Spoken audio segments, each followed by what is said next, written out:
The November sky hung like tarnished silver over the Wyoming territory, and 12-year-old Samuel Bennett knew without looking that his father's mood would match the weather.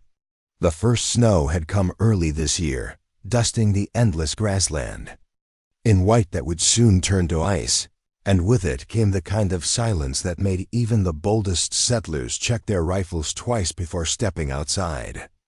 Before we jump back in, tell us where you're tuning in from, and if this story touches you, make sure you're subscribed because tomorrow I've saved something extra special for you. But Samuel wasn't thinking about rifles or weather as he sat on the wooden steps of their homestead, whittling a piece of pine with the knife his grandfather had given him before the fever took him last spring. He was thinking about the story his mother used to tell him, about how kindness was like a pebble thrown into still water. The ripple spread farther than you could ever see. He had no way of knowing that in less than 24 hours, those ripples would reach across an entire valley and change everything he thought he knew about courage, family, and what it meant to be human. The Bennett homestead sat like a weathered thumb against the vast Wyoming grassland, its log walls darkened by 3 hard winters and countless summer storms. Samuel Bennett had been born in the back room of that house, had taken his first steps across its uneven floorboards, and had spent every day of his 12 years watching the horizon.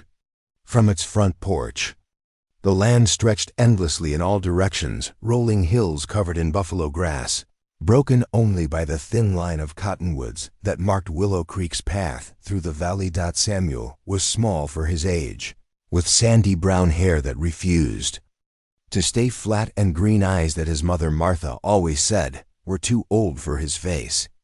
He had a way of noticing things other people missed, the way his father's jaw tightened when strangers rode past, how his mother's hands shook slightly when she served dinner on the good china they'd brought from Missouri, the nervous energy of their horses when storm clouds gathered on the western horizon.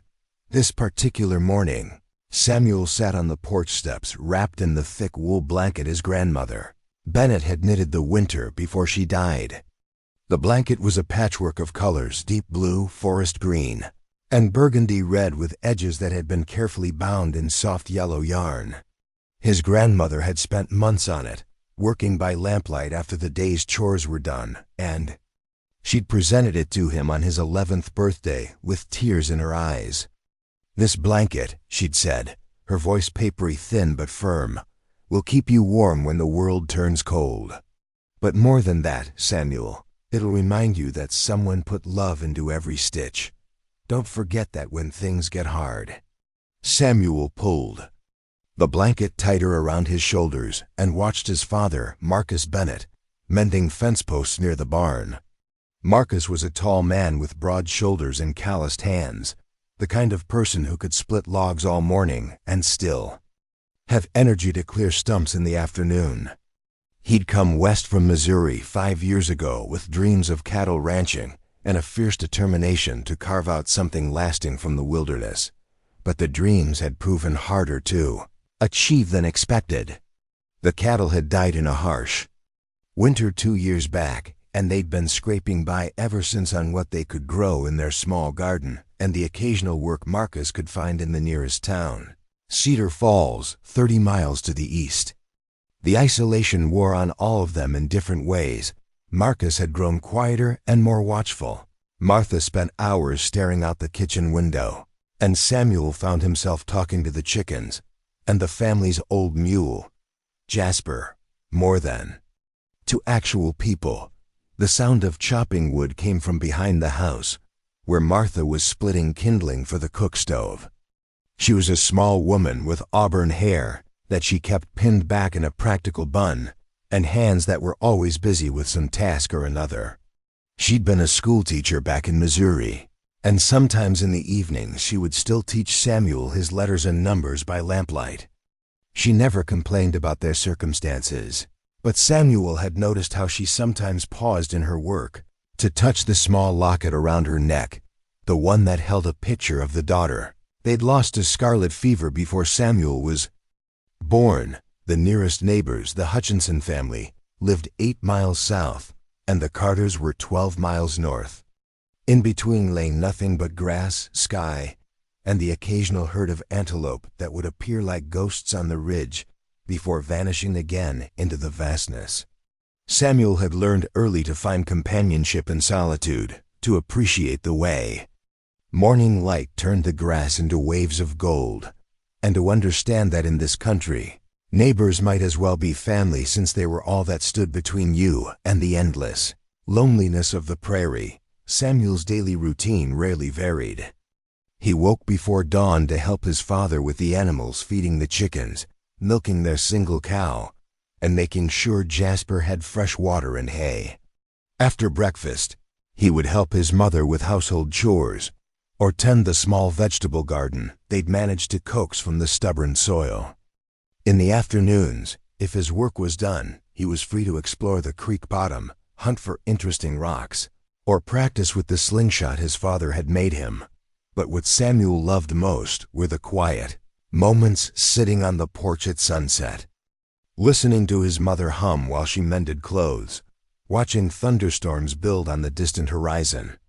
He'd developed a deep appreciation for the subtle changes in weather and season, could tell by the way the wind shifted when a storm was coming, and had memorized the migration patterns of the birds that passed through their valley twice each year. The people of Cedar Falls thought the Bennetts were odd for living so far from town, especially with just one child and no close relatives nearby.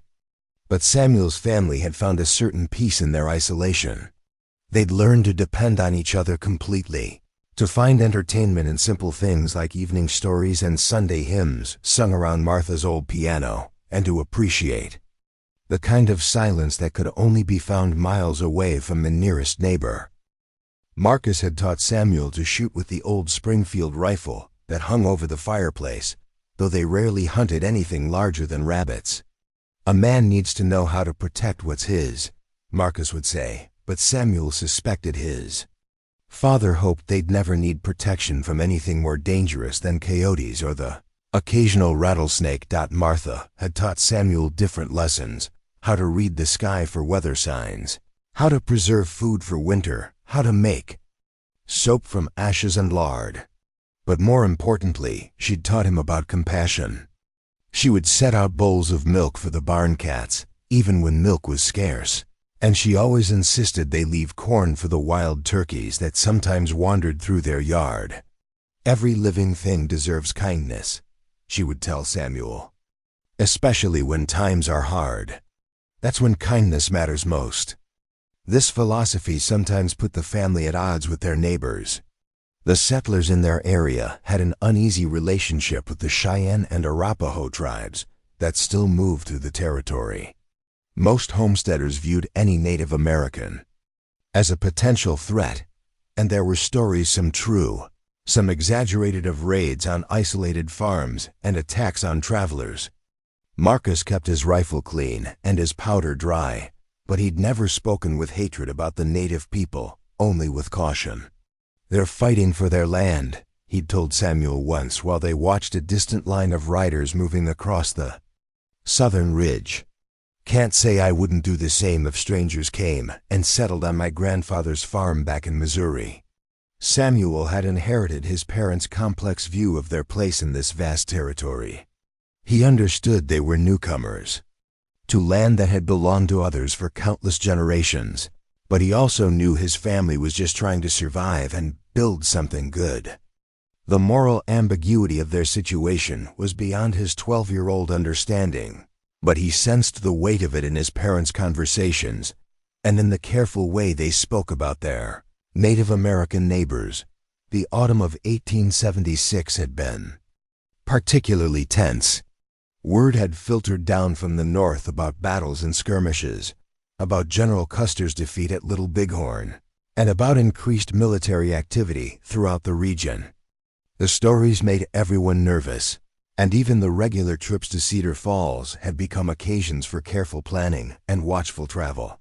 But on this particular November morning, as Samuel sat wrapped in his grandmother's blanket and watched his father work, the world felt peaceful. The air was crisp and clean, with the smell of coming snow and the distant scent of wood smoke from their chimney. A red-tailed hawk circled high overhead, riding the air currents with effortless grace, and somewhere in the creek bottom a meadowlark called out its liquid song. Samuel pulled the blanket closer and allowed himself to feel grateful for this moment of quiet contentment. He had no way of knowing that by tomorrow morning everything would be different. He had no way of knowing that before the sun set again, he would be forced to make a choice that would test everything his parents had taught him about kindness, courage, and what it meant to be human. For now, he was simply a 12-year-old boy sitting on his front porch, warm in his grandmother's love, watching his father work and listening to his mother's gentle humming drifting from behind the house.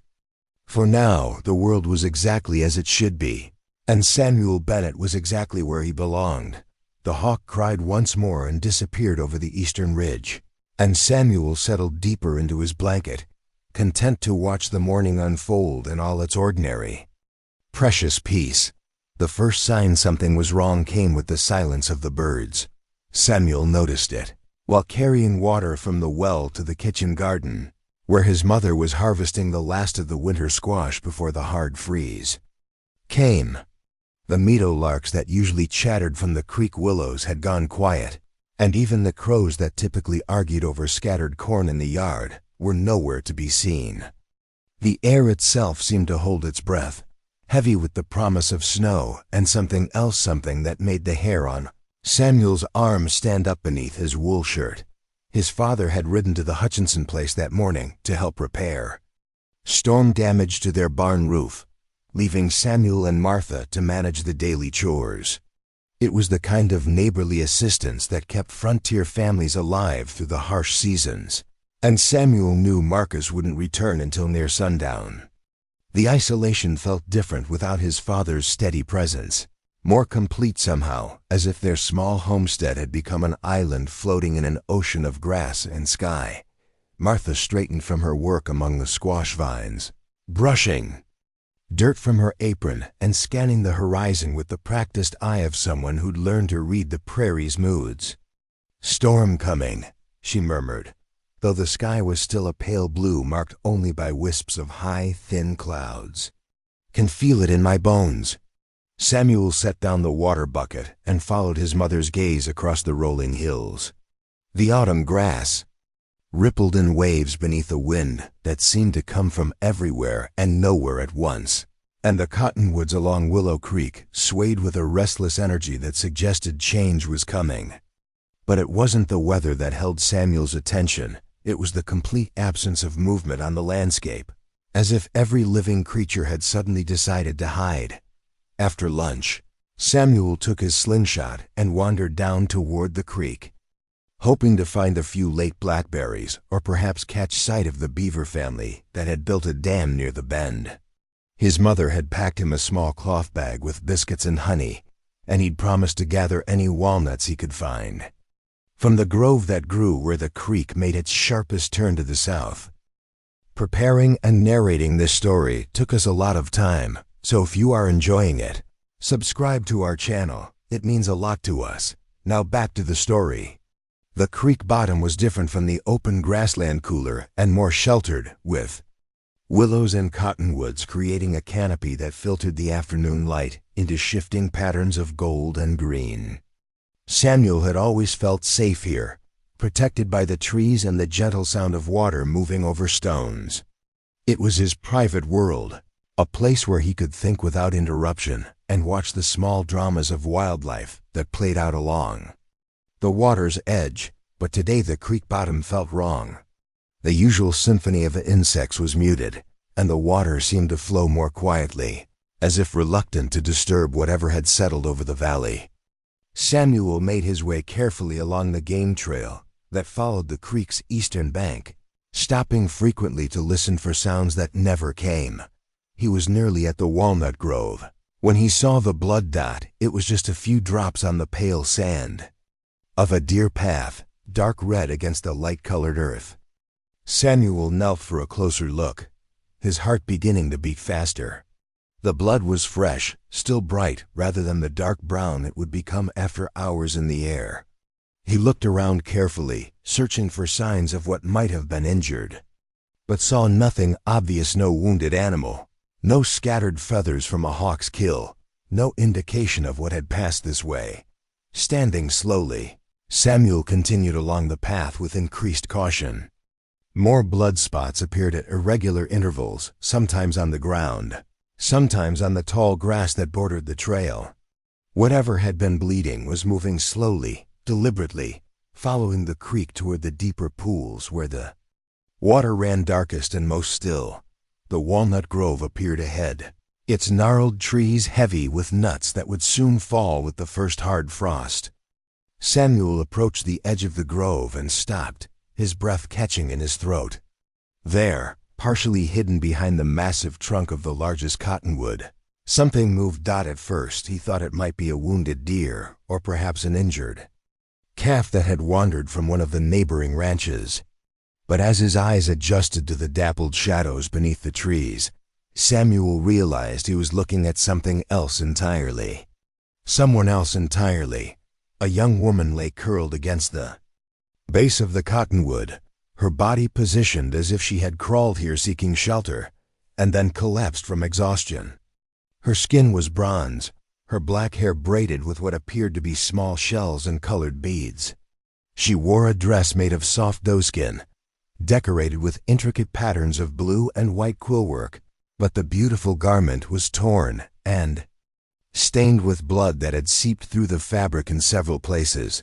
Samuel's first instinct was to run. Every story he'd ever heard about encounters between settlers and Native Americans raced through his mind, tales of kidnappings and raids, warnings about trusting strangers, his father's careful instructions about staying alert and getting help if he ever found himself in danger. But something kept his feet planted where they stood, some quality of stillness about the figure that suggested vulnerability rather than threat. The young woman appeared to be about 16 or 17 years old, though it was difficult to be certain. Her face was gaunt with hunger and exhaustion, her lips cracked and pale. One arm was pressed against her side, and Samuel could see blood seeping slowly between her fingers. Her breathing was shallow and irregular, each breath seeming to require tremendous effort. As Samuel watched, the young woman's eyes fluttered open. They were dark brown, almost black, and for a moment they seemed unfocused, as if she were seeing something far away. Then her gaze found Samuel, and he saw her body, tense with fear and pain. She tried to sit up straighter, her hand moving protectively to what appeared to be a small medicine bag tied around her waist. But the effort cost her dearly, and she slumped back against the tree trunk with a soft gasp. Samuel remained perfectly still, understanding instinctively that any sudden movement might frighten her or cause her to try to flee. They regarded each other across the small clearing, two young people from different worlds, each trying to determine whether the other represented salvation or danger. The silence stretched between them, broken only by the whisper of wind through the cottonwood leaves and the distant murmur of the creek. Samuel could see that the young woman was badly hurt, could see the pain in her eyes and the way her body trembled with weakness. But he could also see something else, a dignity and strength that persisted despite her obvious suffering, a quality that reminded him of the wild hawks that sometimes perched on their fence posts, beautiful and proud even when injured. Slowly, carefully, Samuel took a single step forward. The young woman's eyes tracked his movement, but she didn't try to move. Away, Samuel stopped and raised his hands, palms open, in what he hoped was a universal gesture of peaceful intent. The young woman studied his face for a long moment, then gave the slightest nod, as if granting permission for him to come closer. Samuel advanced one step at a time, moving as slowly and gently as he would approach a wounded animal. When he was close enough to see the details of her injuries, he stopped again. The blood was coming from what appeared to be a deep cut along her left side, probably from a knife or perhaps a sharp rock. Her doeskin dress was torn in several places, and there were bruises on her arms and throat that suggested she had been in some kind of struggle. But it was her eyes that held Samuel's attention. Despite her obvious pain and weakness, they were alert and intelligent, studying him with the same careful assessment he was giving her. There was no hatred in those eyes, no hostility, only wariness and a kind of desperate hope that made Samuel's chest tight with emotion he couldn't quite name. The young woman's lips moved slightly, and Samuel leaned closer to hear. Her voice was barely above a whisper, speaking words in a language he didn't understand. But the tone was clear enough. She was asking for help, or perhaps simply acknowledging his presence. The sound was musical despite its weakness, like water flowing over smooth stones. Samuel swallowed hard, his mind racing. He knew he should run back to the homestead, should get his mother, or wait for his father to return. But he also knew that the young woman was badly hurt, possibly dying, and that every minute might matter. The blood on her dress was still fresh, which meant her injuries were recent, but it also meant she was still bleeding, making a decision that would change everything. Samuel slowly removed his grandmother's blanket from around his shoulders. The afternoon air was cool against his shirt, but he barely noticed. The young woman's eyes widened slightly as she saw what he was doing, and for the first time since he'd found her, something like hope flickered across her face. Samuel knelt beside her, moving slowly and keeping his hands visible. He could smell wood smoke in her hair, and something else, sage perhaps, or sweetgrass. Up close, he could see that her injuries were even worse than he'd initially thought. The cut on her side was deep enough to be serious, and there were other wounds on her arms and back that suggested she had been running through rough country for some time. Without speaking, because what was there to say when they shared no common language except the universal tongue of human compassion? Samuel gently draped his grandmother's blanket around the young woman's shoulders. The wool was thick and warm, and he saw her eyes close with relief as the warmth settled around her shivering body. She looked up at him then, really looked at him, and Samuel saw tears gathering in the corners of her eyes. Not tears of pain, but something deeper, gratitude mixed with surprise, as if kindness was the last thing she had expected to find in this grove of trees. Beside a frontier creek. The young woman lifted one trembling hand and touched the edge of the blanket, her fingers tracing the careful stitches his grandmother had made by lamplight during long winter evenings. Then she looked back at Samuel and spoke a single word in her own language, a word that sounded like music and carried the weight of profound meaning.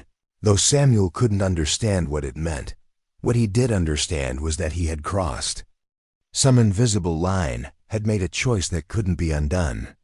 He was no longer just a 12-year-old boy gathering walnuts by a creek. He was someone who had found another human being in desperate need and had chosen to help, regardless of the consequences. As if summoned by his thoughts, a sound drifted across the grove, the distant call of horses approaching along the main trail that led to their homestead. Samuel's heart jumped as he recognized the rhythm of his father's horse returning from the Hutchinson place earlier than expected. Soon his parents would discover he wasn't at the house, would come looking for him, would find him here with this young woman whose presence might bring more trouble than their small family could handle. But for now, in this moment suspended between one choice and another, Samuel sat beside a stranger who was no longer quite a stranger, sharing the warmth of his grandmother's love with someone who needed it more than he did. The young woman had stopped shivering, and her breathing seemed a little easier. The immediate crisis had passed, but Samuel understood that this was only the beginning. Whatever came next, he would face it with the knowledge that he had chosen compassion over fear, human decency over prejudice. His grandmother's voice echoed in his memory. This blanket will keep you warm when the world turns cold. But more than that, Samuel, it'll remind you that someone put love into every stitch. Now that love was keeping someone else warm, Samuel discovered that sharing it had made him feel more warm inside than the blanket had ever made him feel on the outside. The sound of approaching hoofbeats grew steadier, accompanied by the familiar creak of saddle leather and the soft jingle of his father's spurs. Samuel's heart hammered against his ribs as he realized Marcus was riding directly toward the creek, probably following the same path Samuel had taken that afternoon. Within minutes, his father would reach the walnut grove and discover not only his son missing from his assigned chores, but sitting beside a wounded Native American woman in circumstances that could ignite every fear and prejudice that simmered. Beneath the surface of frontier life, the young woman seemed to sense Samuel's sudden tension. Her dark eyes, which had begun to show the first glimmers of trust, now reflected his anxiety. She understood, perhaps better than he did, what his father's arrival might mean for both of them. Her hand moved instinctively toward the medicine bag at her waist, fingers closing around what Samuel guessed might be sacred objects, or perhaps the means to end her own suffering if capture seemed inevitable. Samuel's mind raced through possibilities, each one seeming worse than the last. He could try to hide her deeper in the grove, but she was too weak to move quickly, and the blood trail would lead his father directly to them anyway. He could attempt to send his father away with some excuse, but Marcus Bennett was too observant and too experienced to be easily fooled. The truth was going to come out, and when it did, Samuel would have to defend choices he'd made instinctively, but couldn't yet fully explain. The hoofbeats stopped abruptly, replaced by the sound of his father dismounting near the creek's edge.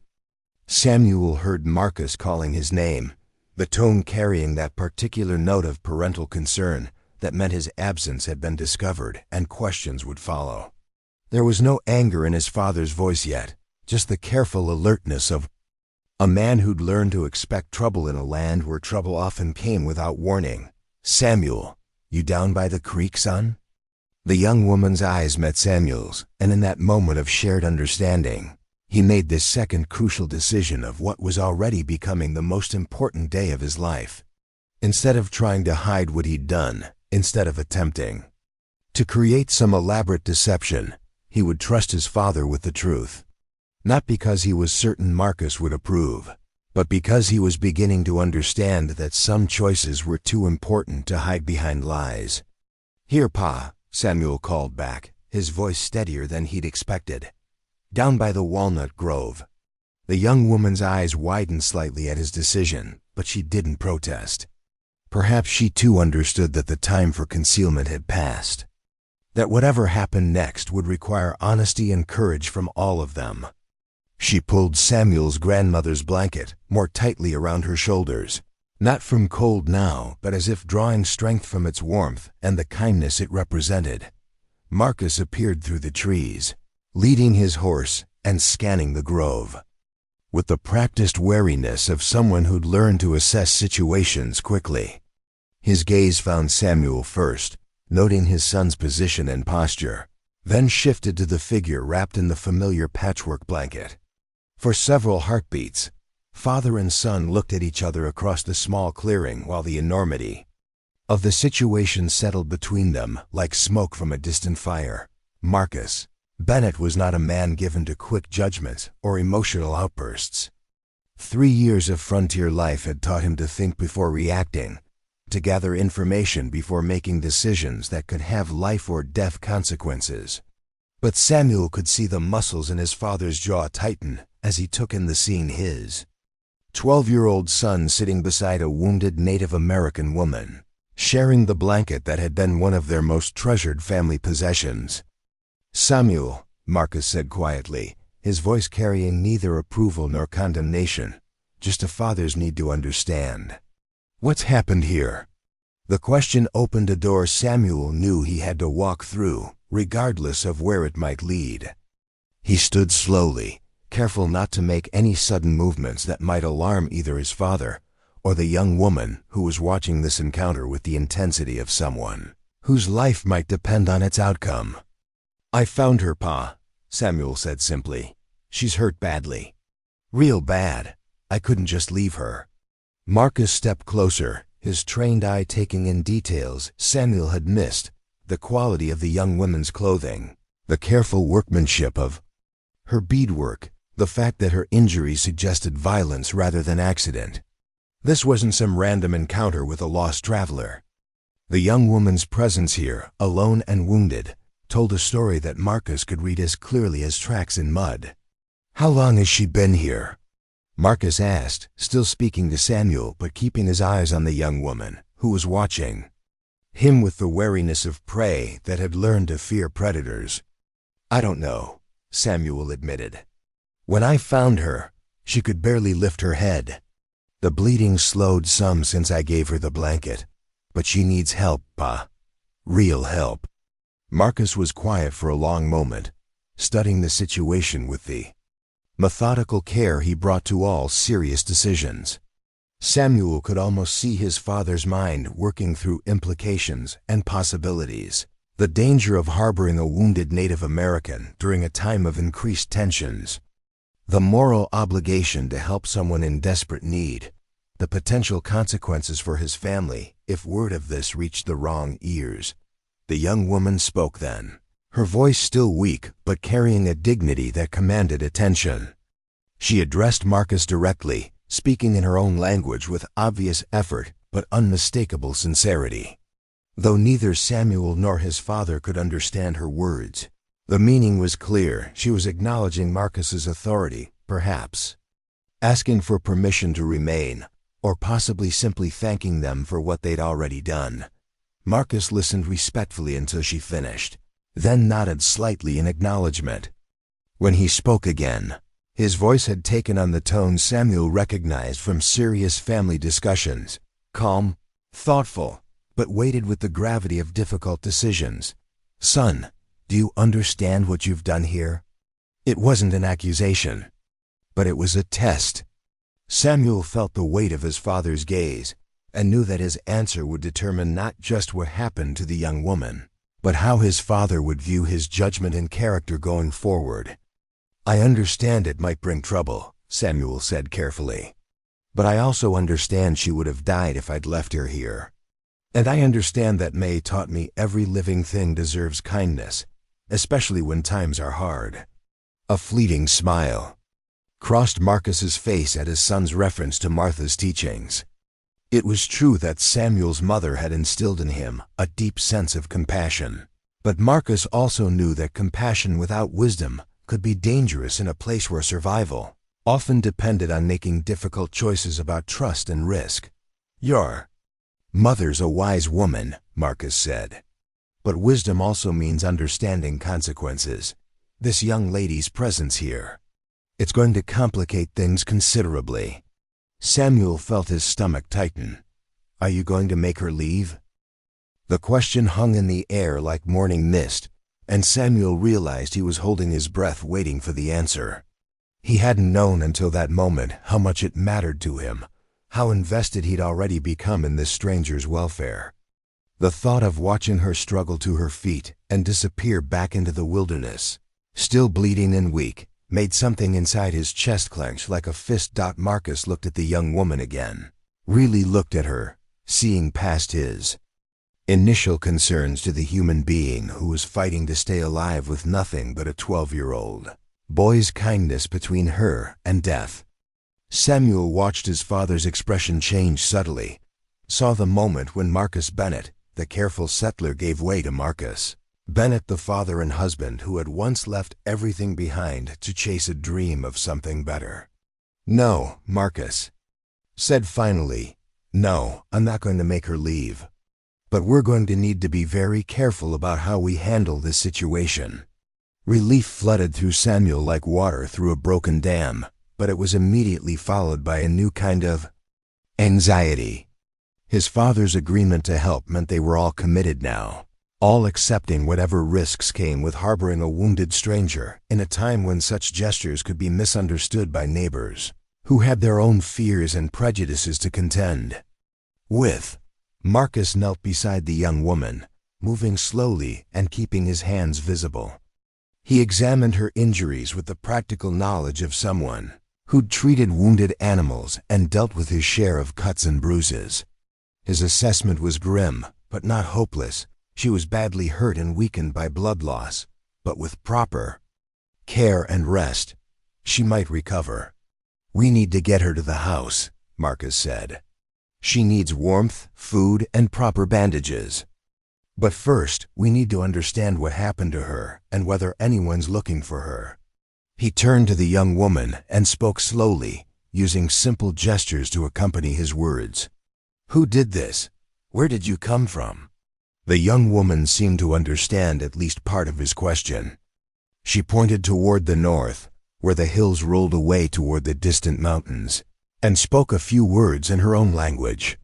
Then she made gestures that suggested running, hiding, possibly being pursued. Her hand went to the cut on her side, and she shook her head with obvious pain and exhaustion. Samuel found himself studying her face as she tried to communicate with his father. There was intelligence there, and strength, but also a kind of sadness that seemed older than her years. Whatever had happened to her, whatever had left her bleeding and alone in their valley, it had been traumatic enough to drive her far from wherever she belonged. We'll sort out the details later, Marcus decided. Right now, she needs medical attention. Samuel, you're going to have to help me get her to the house without causing more damage to that wound. As if the mention of immediate action had awakened her survival instincts, the young woman struggled to sit up straighter. She spoke to Marcus again, this time with what sounded like urgency, pointing toward the horizon and shaking her head emphatically. Samuel didn't need to understand her language to grasp her meaning. She was trying to warn them about something, possibly about people who might be following her trail. Marcus's expression grew more serious as he interpreted her gestures. Samuel, when we get back to the house, I want you to help your mother prepare the back bedroom. We're going to need to keep our guest out of sight, at least until we understand more about her situation. The word guest struck Samuel as significant. His father could have called her the woman or the Indian girl, or any number of more distant terms. By calling her their guest, Marcus was acknowledging her humanity and their responsibility toward her. It was a small thing, but it felt important. The journey back to the homestead required careful planning. The young woman was too weak to walk the entire distance and too badly injured to ride on horseback, even if they'd had a suitable mount. Marcus solved the problem by fashioning a makeshift stretcher using branches from the cottonwood trees and Samuel's jacket. They moved slowly, stopping frequently to rest and to check that the jostling wasn't reopening her wounds. During one of these rest stops, about halfway back to the house, the young woman managed to convey her name through gestures and repeated pronunciation. Ayana, she said, touching her chest and speaking slowly so they could understand. Samuel tried to repeat it back to her, and she smiled slightly when he managed a reasonable approximation of the sounds. Ayana, Marcus repeated thoughtfully. That's a pretty name. Don't know what it means, but it's pretty. Samuel felt a small surge of satisfaction at this sign, that his father was beginning to see their unexpected guest as an individual rather than just a problem to be solved. Names had power, his mother always said. Once you knew someone's name, it became much harder to think of them as anything other than a person deserving of respect and consideration. As they approached the homestead, Samuel could see smoke rising from the kitchen chimney, indicating that Martha was preparing supper. The familiar sight of their modest log house, with its neat garden and well-maintained outbuildings, had never looked more welcoming. But Samuel also realized that their home was about to become something different, not just a shelter for their own family, but a sanctuary for someone who had nowhere else to turn. Marcus called out as they reached the front yard, alerting Martha to their arrival but also preparing her for something unusual.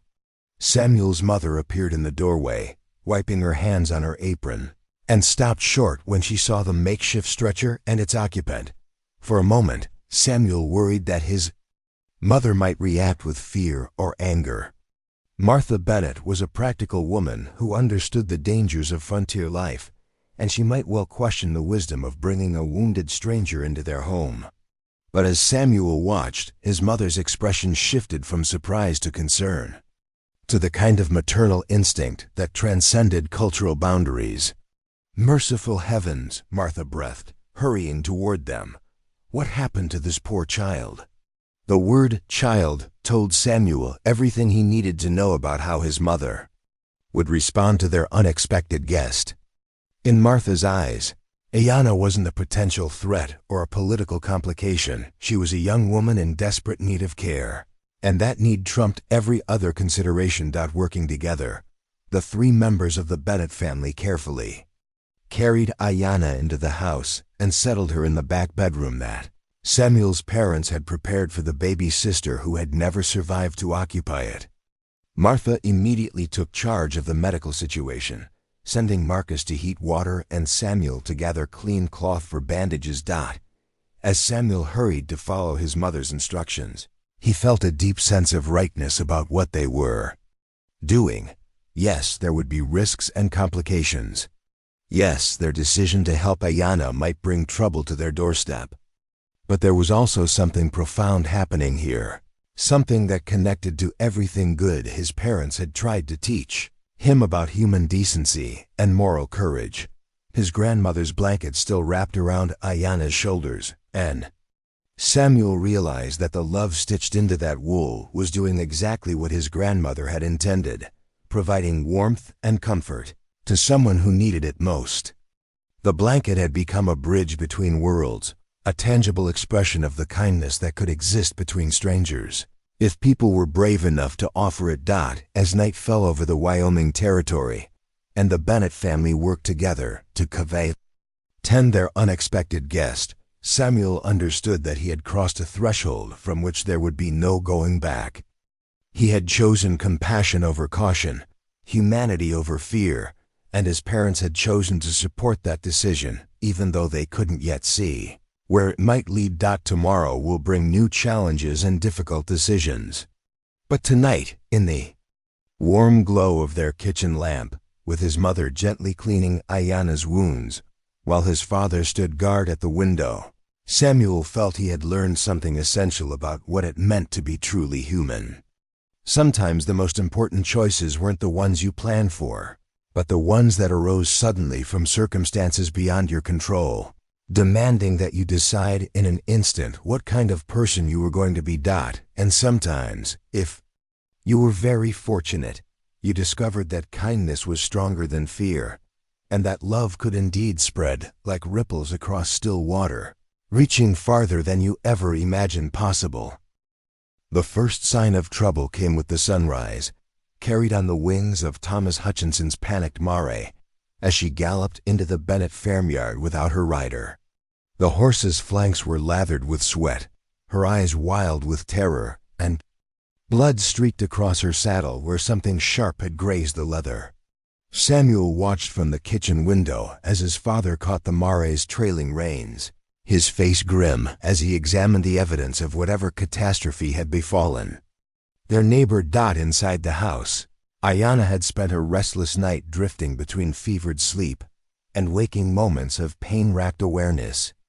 Martha had sat with her through the dark hours, cooling her brow with damp cloths and spooning small amounts of broth between her cracked lips. The young woman's injuries were healing, but slowly, and the fever that came with blood loss and exhaustion had left her weak and disoriented. Marcus burst through the kitchen door, his boots heavy on the wooden floor. "Martha, Samuel, we've got problems."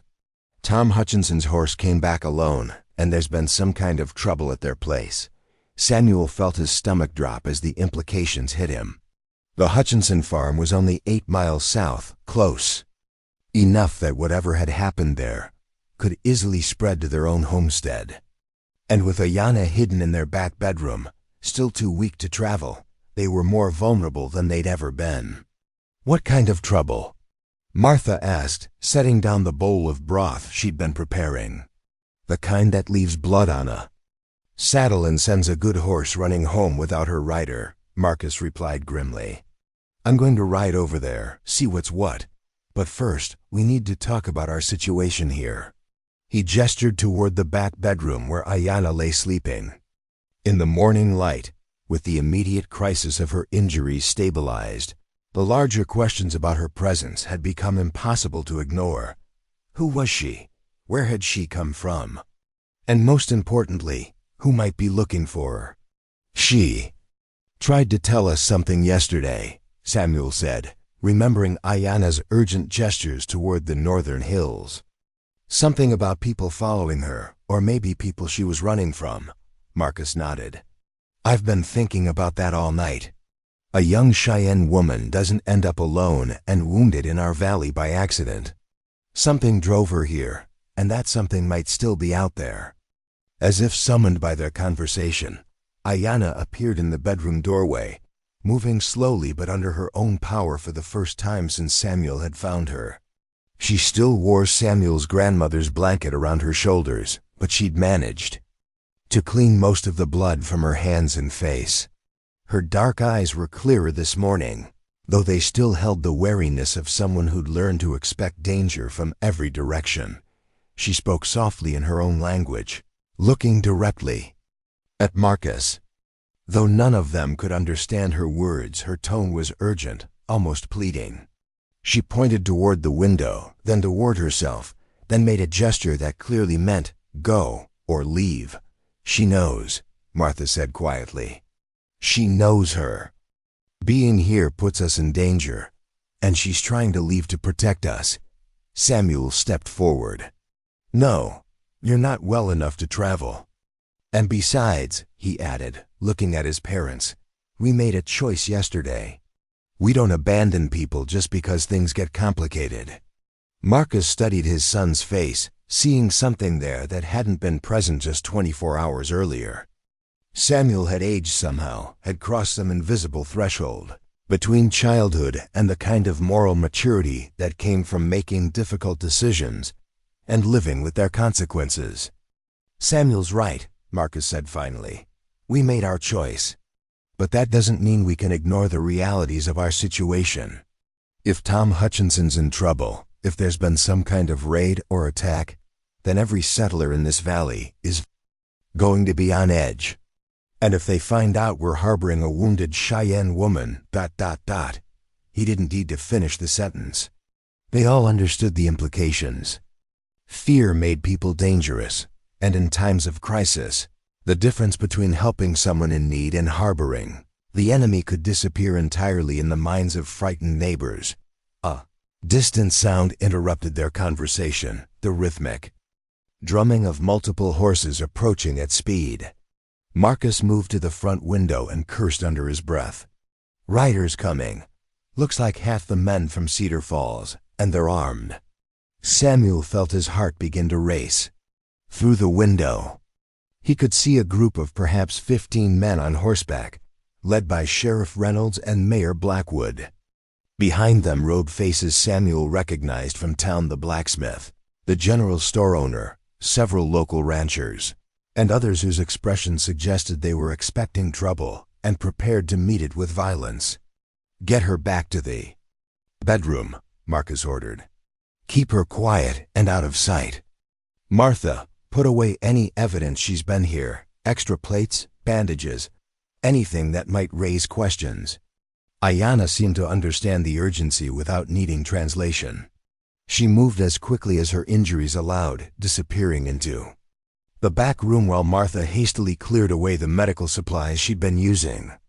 Samuel grabbed the extra bowl and spoon from the kitchen table, his hands shaking slightly as the sound of approaching horses grew louder. Marcus checked his rifle, ensuring it was loaded, but keeping it positioned where it wouldn't appear threatening. Let me do the talking, he told his family. And whatever happens, we don't know anything about any wounded Cheyenne woman. Understood? Samuel nodded, though the lie sat heavily in his stomach. Everything his parents had taught him about honesty and integrity seemed to be colliding with the reality of protecting someone who depended on their silence for her very survival. The horses pulled up in front of the house with a clatter of hooves and leather. Sheriff Reynolds dismounted first, his badge glinting in the morning sunlight and his hand resting on the butt of his pistol. He was a big man with graying hair and eyes that missed nothing, The kind of lawman who'd learned to survive by assuming the worst about everyone until proven otherwise. "Morning, Marcus," Reynolds called out as Marcus stepped onto the front porch. "Sorry to disturb you so early, but we've got a situation developing." "Tom Hutchinson's horse came back this morning," Marcus replied carefully. "Figured there might be trouble." "More than trouble," Mayor Blackwood interjected, urging his horse forward. He was a thin, nervous man whose prosperity as a merchant had never quite erased his fear of the frontier's unpredictability. "Tom and his boy were found dead this morning. Killed sometime during the night." Samuel felt the blood drain from his face. He'd known Tom Hutchinson all his life, had played with the man's son during the rare social gatherings that brought the scattered families of the valley together. The thought of them lying dead in their own farmyard made his stomach clench with horror and grief. "Dead how?" Marcus asked, his voice steady despite the shock Samuel knew he must be feeling. "Arrows," Sheriff Reynolds said grimly. "And there. Livestock scattered, house ransacked. Classic Cheyenne raid from the look of it. We're organizing a search party to track the war party responsible, and we're warning everyone to be extra vigilant." Samuel's mind raced with terrible possibilities. If Iana's people had killed the Hutchinsons, what did that make him and his family? Collaborators? Traitors? But even as the thought formed, he rejected it. The frightened, wounded young woman lying in their back bedroom was no warrior. Whatever had happened to the Hutchinsons, Ayana was a victim, not a perpetrator. "We haven't seen any sign of hostiles," Marcus said carefully. "Been keeping a close watch, but everything's been quiet here." One of the ranchers, a man named Crawford, with a reputation for quick violence and quicker judgments, spat into the dust. "Quiet's what they want you to think, Bennett. These Cheyenne are cunning. They could be watching us right now, planning their next move." Sheriff Reynolds held up a hand for silence. "The important thing is that everyone stays alert and reports anything suspicious. We're going to search every homestead, every outbuilding, anywhere someone might be hiding." Samuel's heart nearly stopped. A search would discover Ayana instantly, and in the current atmosphere of fear and anger, her presence would be seen as proof of the Bennett family's complicity in whatever had happened to the Hutchinsons. Even if they could convince the search party that they'd only been trying to help, the distinction between enemy and wounded refugee might be lost on men whose neighbors had just been murdered. "You're welcome to search our place," Marcus said, his voice betraying nothing of the desperation Samuel knew he must be feeling. "Though I don't see why anyone would choose to hide here when there's better cover in the hills." It was a calculated risk, offering cooperation while subtly suggesting that the search might be more productive elsewhere. Sheriff Reynolds nodded approvingly, but Crawford and several other men still looked suspicious. "Appreciate the cooperation, Marcus," Reynolds said. "But we need to be thorough. These savages are clever, and they might have left someone behind to spy on us or cause more trouble." As the search party began to dismount and organize themselves, Samuel caught sight of movement at the kitchen window. Martha was there, her face pale but determined, and she gave him a slight nod that somehow conveyed both reassurance and warning.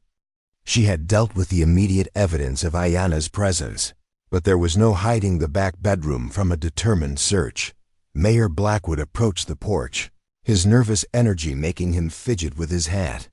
"Marcus, I hope you understand the seriousness of our situation here. The Hutchinson killings have everyone spooked, and there's talk of calling in the cavalry from Fort Collins. If we can't find the war party responsible, or if there are more attacks." He didn't finish the sentence, but the implication was clear. Military intervention would mean martial law, random searches, and the kind of systematic suspicion that would make it impossible to hide Ayana, even if she recovered completely from her injuries. "I understand the situation," Marcus replied, "and I want these killers caught as much as anyone. Tom Hutchinson was a good neighbor and a good man. Sheriff Reynolds was organizing his men into groups, preparing to search the barn, the outbuildings, and eventually the house itself. Samuel watched with growing panic as the net began to tighten around their secret.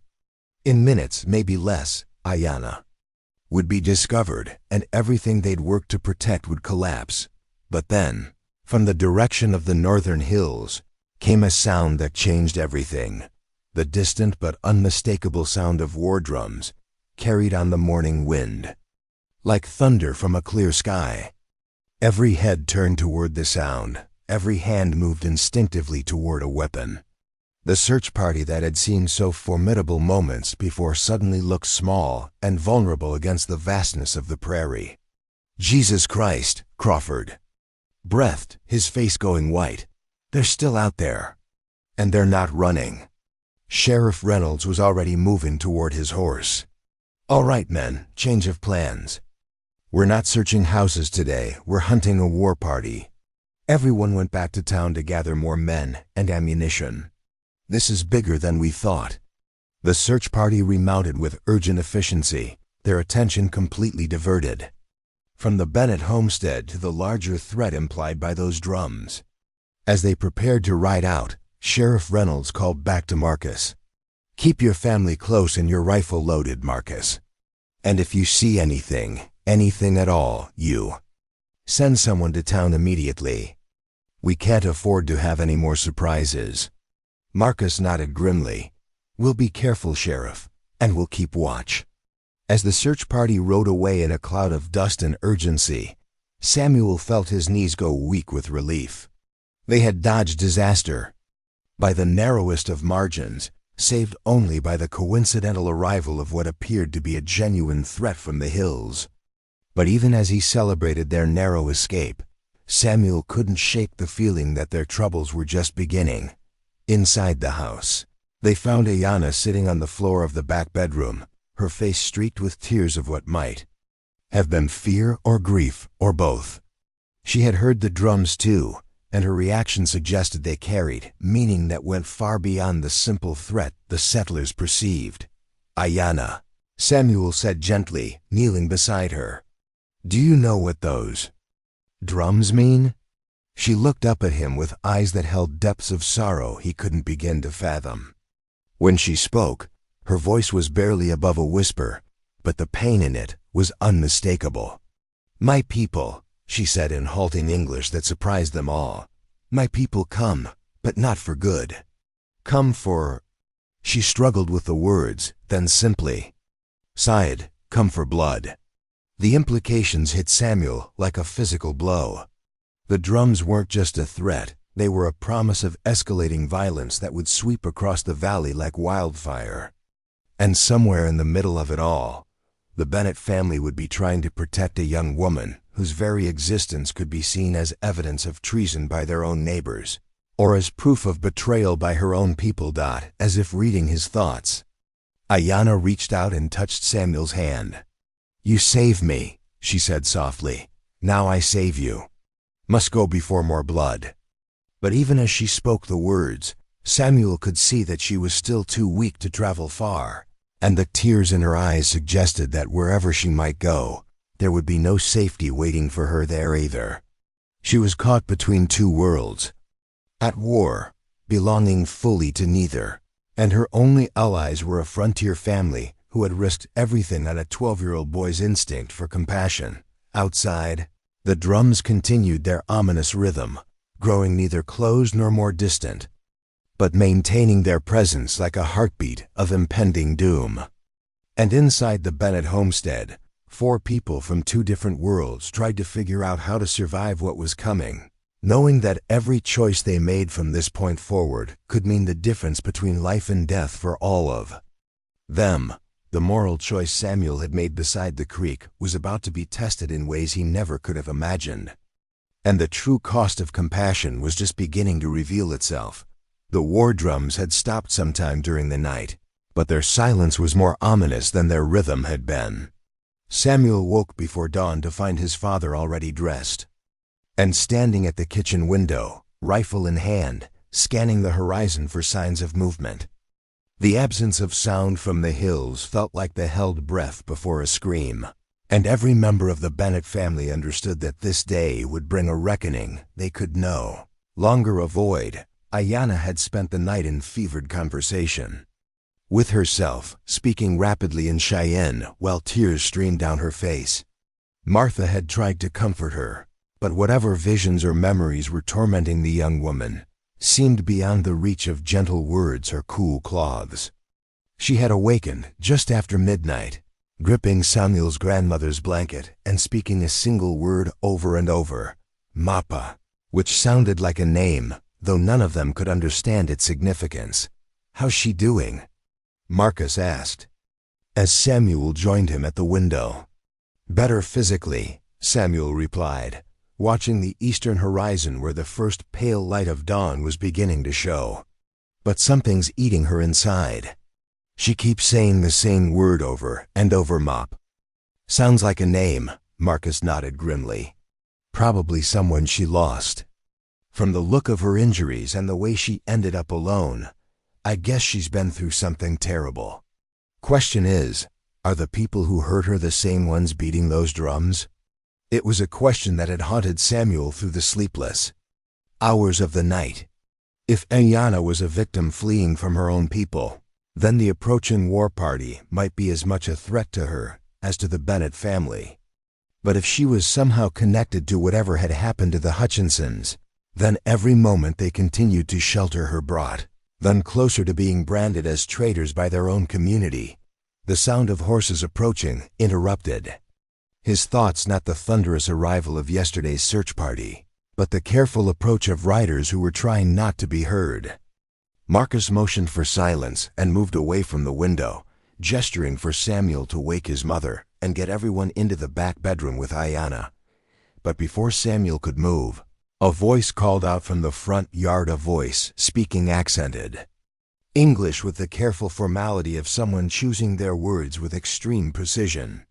"People of this house," the voice said, carrying easily across the morning stillness, "we come to speak, not to make war. Will you hear our words?" Marcus looked at Samuel, then at Martha, who had appeared in the kitchen doorway with her hair hastily pinned and her face pale with anxiety. This was the moment they had all been dreading and expecting, the arrival of the very people whose presence in the valley had everyone else preparing for battle. "I'll talk to them," Marcus said quietly. "You two stay with Ayanna and keep her quiet. If this goes bad, there's a root cellar behind the house. Hide there until it's safe to make a run for the Carter's place." Samuel wanted to protest, wanted to stand beside his father and face whatever was coming together, but he also understood that protecting Ayanna was equally important. If she was truly caught between two hostile forces, then the Bennett family might be her only hope of survival. Marcus stepped onto the front porch, his rifle held in a non-threatening but ready position. What he saw in his front yard would have surprised him if he hadn't already learned to expect the unexpected from the situation. 5 Native American warriors sat their horses in a semicircle facing the house, but these were not the painted raiders that frontier nightmares were made of. Their leader was an older man with silver-streaked hair and a face marked by years of difficult decisions. He wore traditional Cheyenne clothing but also carried modern weapons, and his entire bearing suggested someone accustomed to authority and respect. Behind him sat 4 younger men, all armed but holding their weapons in positions that suggested readiness rather than immediate threat. Their horses were magnificent animals, clearly bred for speed and endurance, and their equipment showed the kind of careful maintenance that spoke of disciplined warriors rather than desperate raiders. "I am Chief Running Bear of the Northern Cheyenne," the older man said, his English careful but clear. "We seek one of our people who was taken from us 3 days ago. A young woman named Ayanna, daughter of my brother Mape, who died defending our village from soldiers." Samuel felt his heart skip a beat. Mop, the word Ayanna had been repeating in her delirium, wasn't just a name, it was her father's name. And if Chief Running Bear was telling the truth, then she wasn't a refugee from her own people, but a victim of some other conflict entirely. "I haven't seen any young women around here," Marcus said carefully, neither confirming nor denying anything. That might commit him to a particular version of events. Chief Running Bear studied Marcus's face with the penetrating gaze of someone who had learned to read truth and deception in the expressions of enemies and allies alike. "My brother's daughter was wounded and taken during the soldier attack on our camp. We tracked those who took her to this valley, but the trail goes cold near the creek that runs behind your house." The pieces were beginning to fit together in Kaundi. Samuel's mind and the picture they formed was more complex and disturbing than he had imagined. Ayanna hadn't been hurt by her own people. She had been wounded during an attack by soldiers, possibly captured, and had somehow escaped to end up bleeding and alone in their valley. "These soldiers you mentioned," Marcus said, his voice carefully neutral. "Would they be the same ones who might have attacked the Hutchinson place?" Chief Running Bear's expression darkened. "We do not make war on farmers unless they make war on us first. The whites who killed your neighbors wore the blue coats of cavalry, not the war paint of my people. They attack Indian camps, then attack white settlements, hoping to start a war that will give them an excuse to take all our remaining lands." The accusation hung in the morning air like smoke from a distant fire. Samuel realized he was holding his breath, understanding for the first time that the violence threatening their valley might not be the simple conflict between settlers and Native Americans that everyone assumed, but something far more complex and dangerous. From inside the house came a sound that changed everything. Ayanna's voice calling out in Cheyenne, weak but unmistakably joyful. She had heard her uncle's voice and was responding despite the danger, despite the careful plans the Bennett family had made to keep her hidden. Chief Running Bear's head snapped toward the sound, and for the first time since his arrival, his controlled composure cracked slightly. "Ayanna?" he called back in Cheyenne, his voice carrying hope and relief that transcended language barriers. Marcus looked back toward the house, then at the mounted warriors in his yard, and made another of the split-second decisions that had been defining his family's fate for the past several days. "She's hurt," he said simply. "Hurt bad. We've been taking care of her." The transformation in Chief Running Bear's demeanor was immediate and profound. The careful diplomacy fell away, replaced by the urgent concern of a family member who had been searching for someone he feared was lost forever. He dismounted quickly and approached the porch, his warriors following suit but maintaining respectful distances. "May I see her?" he asked, and Samuel was struck by the simple humanity in the request. This wasn't a war chief demanding the return of stolen property. This was an uncle asking to see his wounded niece. Marcus stepped aside, gesturing toward the door. "She's in the back bedroom. Martha, my wife, has been nursing her. She's gotten stronger, but she's still pretty weak." As Chief Running Bear entered the house, followed by Marcus and then reluctantly by his warriors, Samuel found himself in the strange position of hosting a gathering that would have seemed impossible just a week earlier. Native American warriors and white settlers stood together in the Bennett family kitchen, united by concern for a young woman who had somehow become a bridge between their worlds. Ayanna's reunion with her uncle was emotional but brief. She was still too weak for extended conversation, but Samuel could see the relief in her eyes as she spoke rapidly in Cheyenne, apparently explaining what had happened to her and how she had ended up in the Bennett home. Chief Running Bear listened intently, occasionally asking questions that brought longer explanations from his niece. When the conversation finally slowed, Chief Running Bear turned to Marcus with an expression that combined gratitude with something deeper, a recognition of moral courage that transcended cultural boundaries. "My niece tells me that your son found her dying and gave her his own blanket to keep her warm," he said. "She says your family risked their own safety to help someone they had never met, someone many of your people would consider an enemy." Samuel felt his face flush as all eyes turned toward him. "She needed help," he said simply, It didn't matter who she was. Chief Running Bear studied Samuel for a long moment, then nodded slowly. It mattered very much who she was. She was a human being in need, and you saw her humanity before you saw her race. That is a rare gift, especially in times like these. But even as the moment of understanding passed between them, the sound of approaching horses reminded everyone that their situation was far from resolved. Through the kitchen window, Samuel could see dust rising from the main trail, multiple riders approaching fast. And from the disciplined formation, almost certainly the cavalry unit that Mayor Blackwood had mentioned. "Soldiers coming," one of Chief Running Bear's warriors said tersely. Moving toward the window to get a better view, Marcus cursed under his breath. The arrival of federal troops would complicate everything exponentially. If they found Cheyenne warriors in his house, no amount of explanation would convince them that the meeting was peaceful. And if Chief Running Bear's accusations about cavalry involvement in the recent attacks were true, then the approaching soldiers might be the very ones responsible for the violence that had brought them all together. How many? Chief Running Bear asked, his diplomatic demeanor immediately shifting back to that of a military commander assessing a tactical situation. 20, maybe more, the warrior replied. Moving fast, fully armed.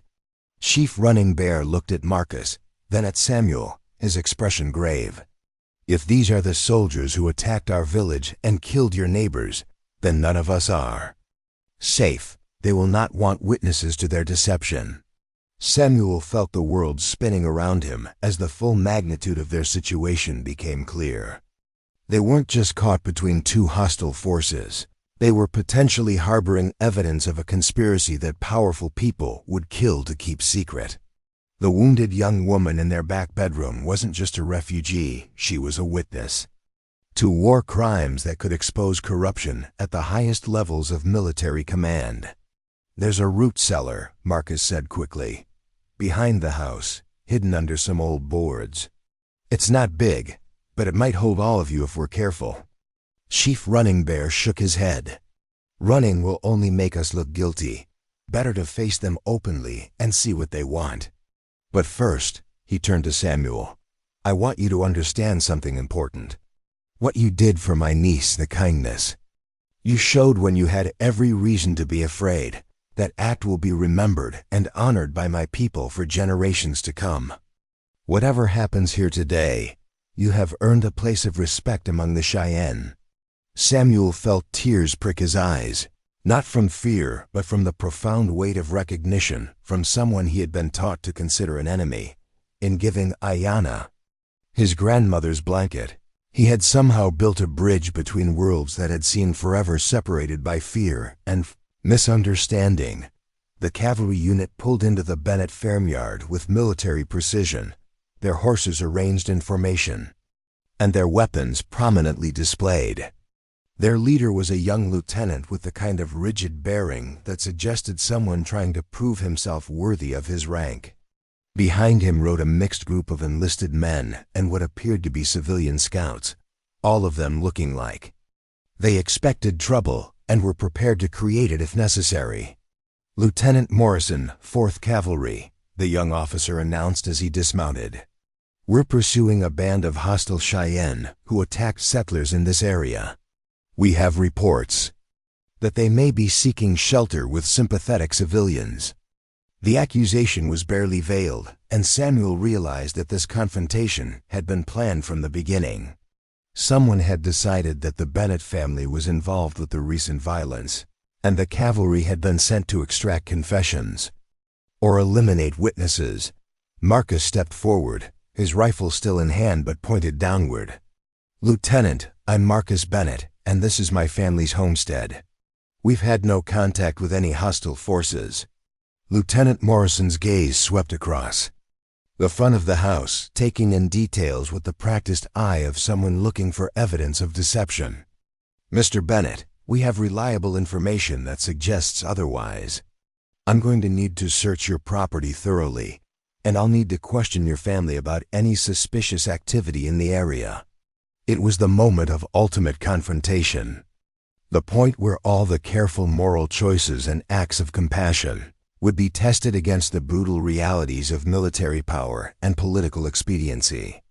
Inside the house, Chief Running Bear and his warriors waited with Ayana, while outside, a cavalry unit prepared to discover evidence that could justify whatever violent response they had been ordered to carry out. Samuel looked at his father, then at the soldiers, then back toward the house where a wounded young woman lay wrapped in his grandmother's blanket. Everything that mattered most to his family, their safety, their integrity, their belief in human decency, hung in the balance of the next few minutes. And somewhere in the distance, as if summoned by the approaching crisis, the war drums began to beat again, their rhythm now joined by others until the entire valley echoed with the sound of approaching conflict that would test every choice they had made and every value they held dear. The tension in the Bennett farmyard was so thick, it seemed to shimmer in the morning air like heat waves from summer pavement. Lieutenant Morrison stood with his hand resting on his saber, 20 cavalry soldiers arranged behind him in a formation that suggested they expected resistance. Chief Running Bear and his warriors remained inside the house, but Samuel could see their shadows moving past the windows as they positioned themselves to defend Ayana if necessary. And in the middle of it all stood Marcus Bennett, a simple frontier farmer who had never asked to become the focal point of a conflict that could reshape the entire territory. Samuel watched his father's face, seeing the careful calculation there as Marcus weighed their increasingly limited options. "Lieutenant," Marcus said finally, his voice steady despite the circumstances, "before you search my property, I think there's something you need to understand about what's been happening in this valley." Morrison's eyes narrowed with suspicion. "Mr. Bennett, I'm not here for explanations or excuses. I'm here to apprehend hostile Indians and anyone who's been harboring them. Now step aside and let my men do their job." "The hostile Indians you're looking for," Chief Running Bear said, stepping through the front door with dignity that commanded attention despite the rifles aimed in his direction, "are standing right here. But we came in peace, seeking a member of our family who was wounded and lost." The cavalry soldiers immediately raised their weapons, but Morrison held up a hand to prevent them from firing. His face showed surprise at the unexpected development, but also something else, a flicker of recognition that suggested he knew more about Chief Running Bear than he was letting on.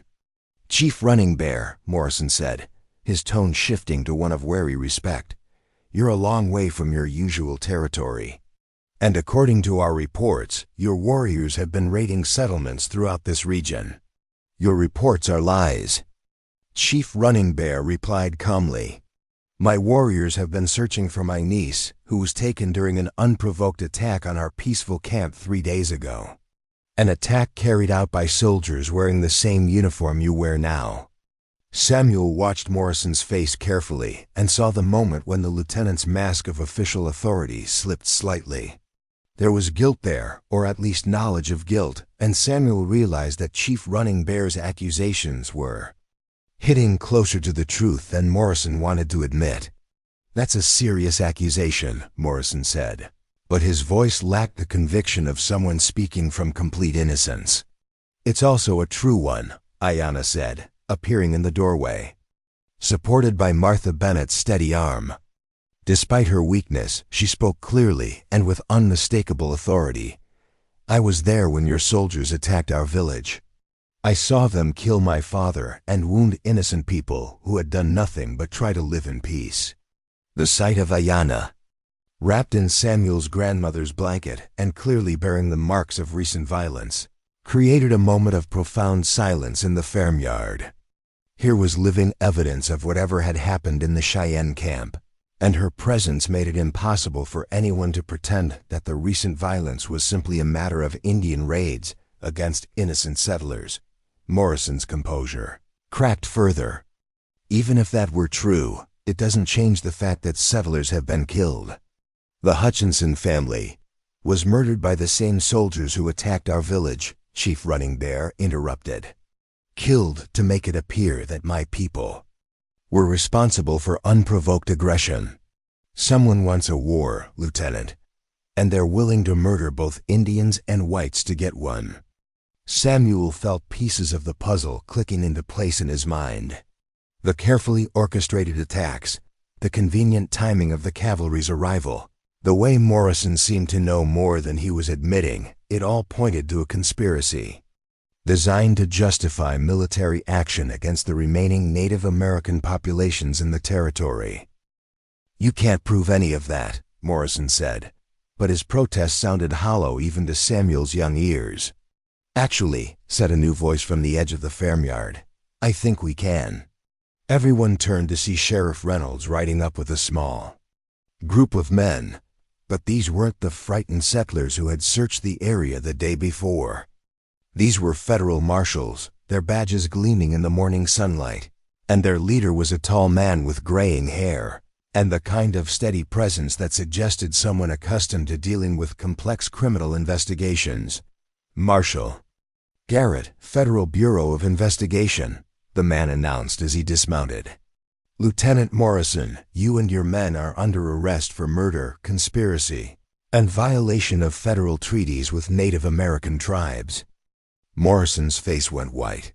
"Marshal, I don't know what you think you're investigating, but we're investigating a conspiracy to incite warfare between settlers and Native Americans for the purpose of seizing tribal lands," Marshal Garrett said calmly. "A conspiracy that includes the murder of the Hutchinson family and the attack on Chief Running Bear's village. A conspiracy that several members of your unit have already confessed to in exchange for reduced sentences." Samuel watched in amazement as the carefully constructed web of deception began to unravel. The cavalry soldiers, realizing that their commanding officer had led them into a trap of his own making, began lowering their weapons and looking around, with the confused expressions of men who were just beginning to understand how they'd been manipulated. "Marshal," Chief Running Bear said formally, "I want to add my testimony to whatever case you're building. My people have been the victims of unprovoked aggression, and we have witnesses to prove it." "Your testimony will be crucial, Chief," Marshal Garrett replied. "But first, I understand we have a young woman here who was wounded during the attack on your village. We'll need her statement as well, if she's strong enough to give it." Ayanna straightened despite her obvious weakness. "I am strong enough to speak the truth about what happened to my people and to the innocent settlers who died because of this man's greed." The transformation in the farmyard was remarkable. What had begun as a potential battlefield became something more like a courtroom as Marshal Garrett began taking statements from witnesses and collecting evidence. Morrison and his men were disarmed and placed under guard, while the true story of the recent violence began to emerge. Samuel found himself at the center of it all, his simple act of compassion having created the circumstances that allowed the truth to come to light.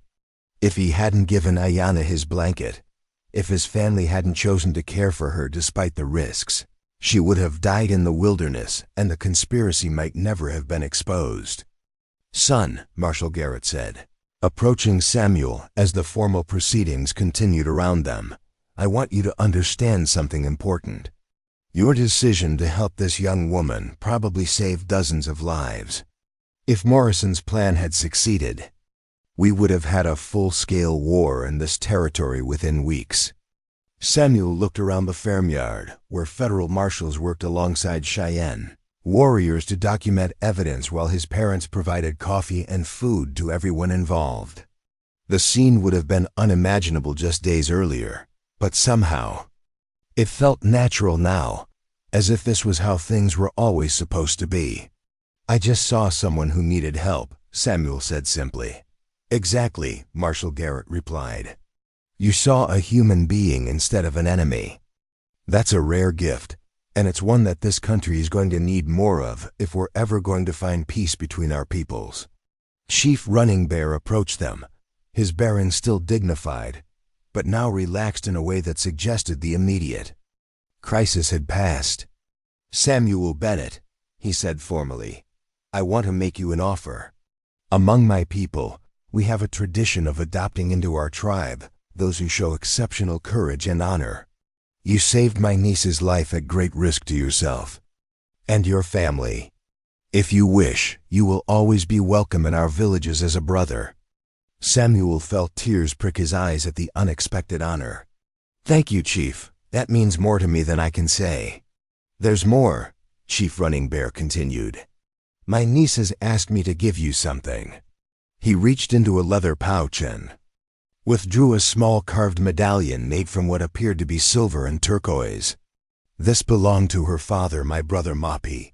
She wants you to have it as a token of the life you saved and the friendship you've created between our peoples." Samuel accepted the medallion with trembling hands, understanding that he was receiving something far more valuable than the precious metals it was made from. This was a symbol of trust and respect that bridged the gap between two worlds that had seemed forever separated by fear and misunderstanding. As the morning progressed, the true scope of the conspiracy became clear. Morrison and his co-conspirators had been planning to use manufactured Indian raids to justify seizing large portions of tribal lands that were believed to contain valuable mineral deposits. The Hutchinson murders were meant to be the final provocation that would bring military intervention and the displacement of the remaining Native American populations in the area. But Samuel's act of kindness had disrupted their carefully laid plans. By saving Ayana's life, he had preserved the key witness who could expose their crimes. And by bringing together Chief Running Bear and the federal marshals, he had created the circumstances for justice to prevail over greed and prejudice. Martha Bennett emerged from the house carrying a large pot of stew and a basket of fresh bread, her practical nature asserting itself even in the midst of historical events. "I don't care what anyone's politics are," she announced to the mixed group of lawmen and warriors. "Nobody's going hungry while they're working on my property." The sight of his mother treating Cheyenne warriors and federal marshals with equal hospitality filled Samuel with pride. This was how his parents had taught him to see the world, not as a collection of enemies and allies, but as a community of human beings who deserved basic decency and respect. Sheriff Reynolds approached Marcus, his expression showing a mixture of embarrassment and admiration. "Marcus, I owe you and your family an apology. When I brought that search party here yesterday, I was ready to arrest anyone who seemed suspicious. If I'd found that young woman, you would have turned her over to the very people who tried to kill her," Marcus finished. "I understand, Sheriff. Fear makes people do things they wouldn't normally consider. What matters is that the truth came out before anyone else got hurt." As afternoon faded toward evening, the immediate crisis began to resolve itself. Morrison and his men were transported to the territorial capital to await trial for their crimes. Chief Running Bear and his warriors prepared to return to their village with Ayana, who was now strong enough to travel with proper care. But before they departed, Chief Running Bear made one final gesture that would be remembered long after. The political implications of the day had faded into history. He gathered his warriors and Samuel's family together in the Bennett front yard, then spoke in both Cheyenne and English about the importance of the friendship that had been forged through the crisis. "Today, we have seen that courage comes in many forms," he said. "Sometimes it is the courage of warriors in battle, but sometimes it is the courage of a young boy who chooses to help a stranger, or the courage of parents who trust their child's judgment even when it puts them at risk.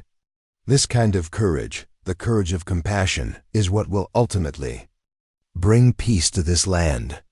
He then performed a ceremony that Samuel would remember for the rest of his life, formally adopting the entire Bennett family into the Cheyenne tribe as honored relatives. It was a gesture that transcended politics and law, creating bonds of kinship that no government policy could dissolve. As the sun set over the Wyoming territory, Samuel stood on his front porch wrapped in his grandmother's blanket, which Ayana had insisted he take back despite his protests that she should keep it. The familiar weight of the wool around his shoulders felt different now. Charged with the memory of the bridge it had helped to build between two worlds, Marshal Garrett approached for a final conversation before departing. "Samuel, what you did here is going to be talked about for years to come. You've helped prevent a war and exposed a criminal conspiracy. More importantly, you've shown that ordinary people can make extraordinary differences when they choose compassion over fear." Samuel looked out across the valley where just days before he had found a dying stranger beside a creek.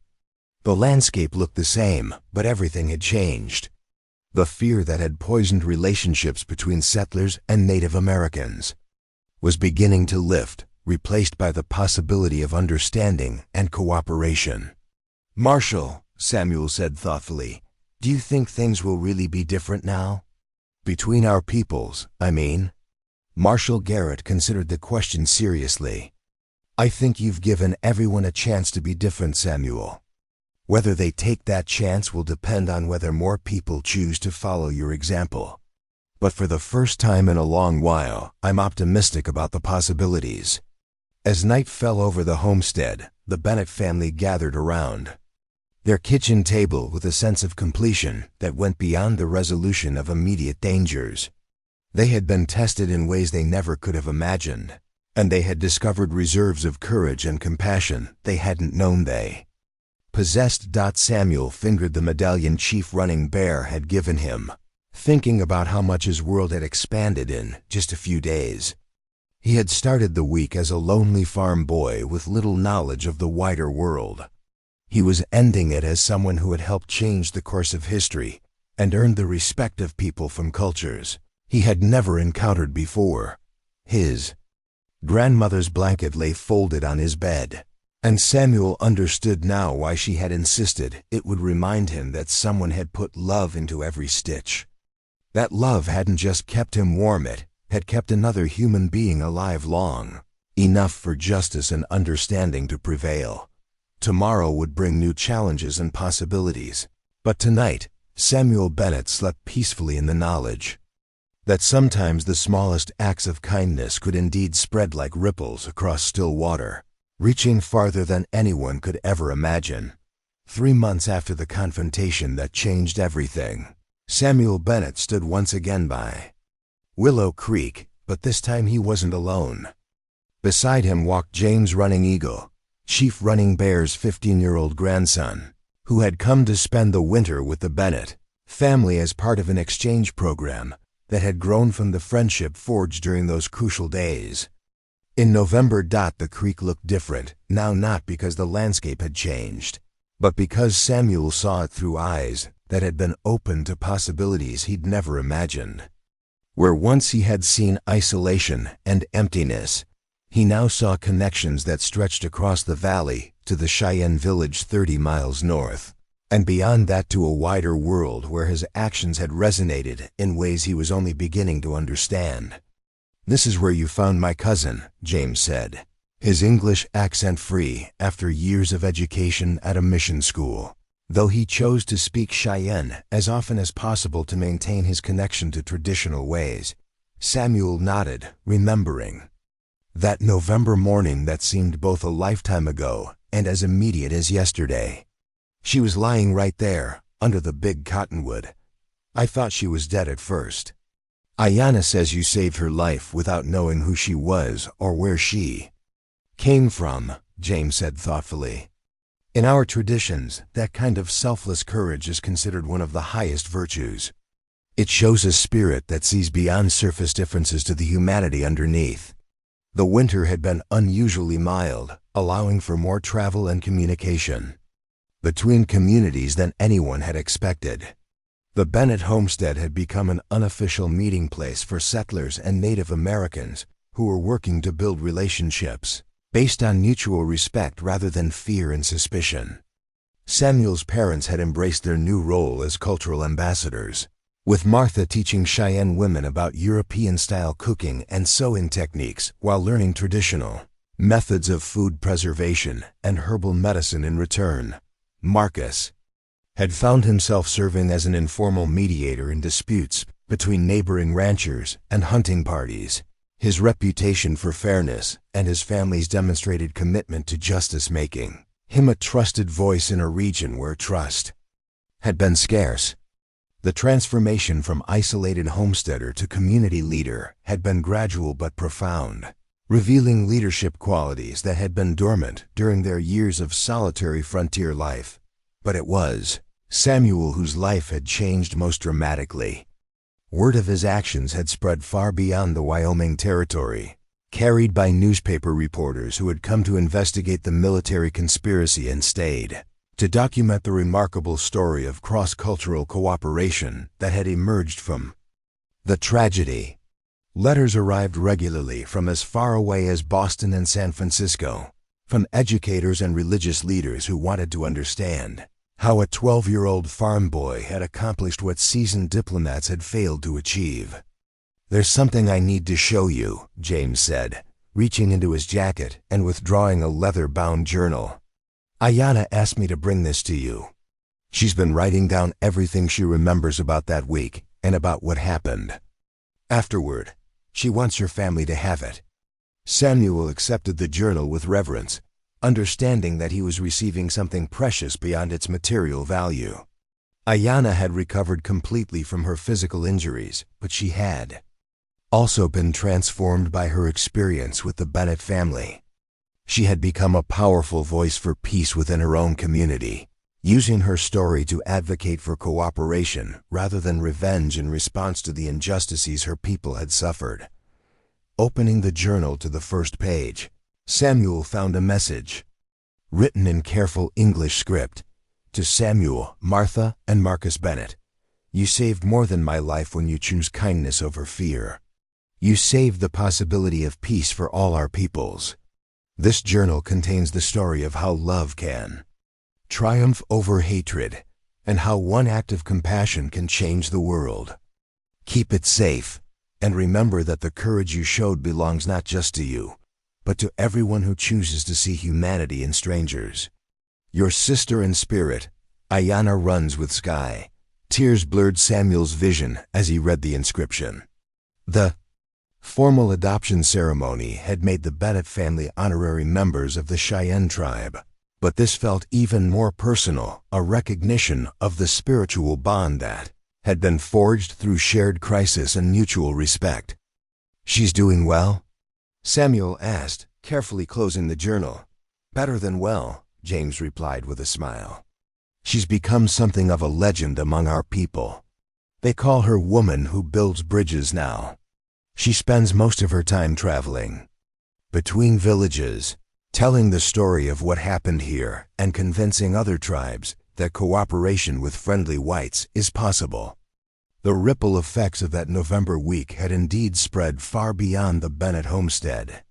The exposure of Lieutenant Morrison's conspiracy had led to a congressional investigation that resulted in new federal policies protecting Native American rights and establishing formal mechanisms for resolving disputes without violence.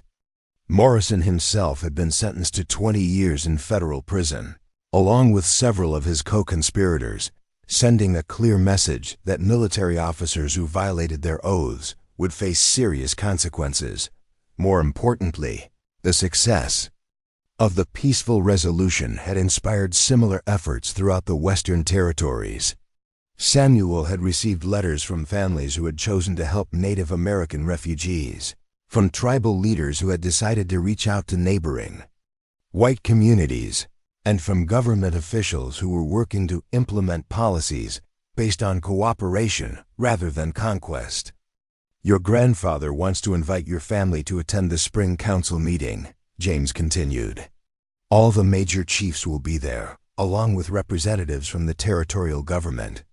They want to discuss establishing permanent trading relationships and maybe even some joint settlements where our peoples could live side by side."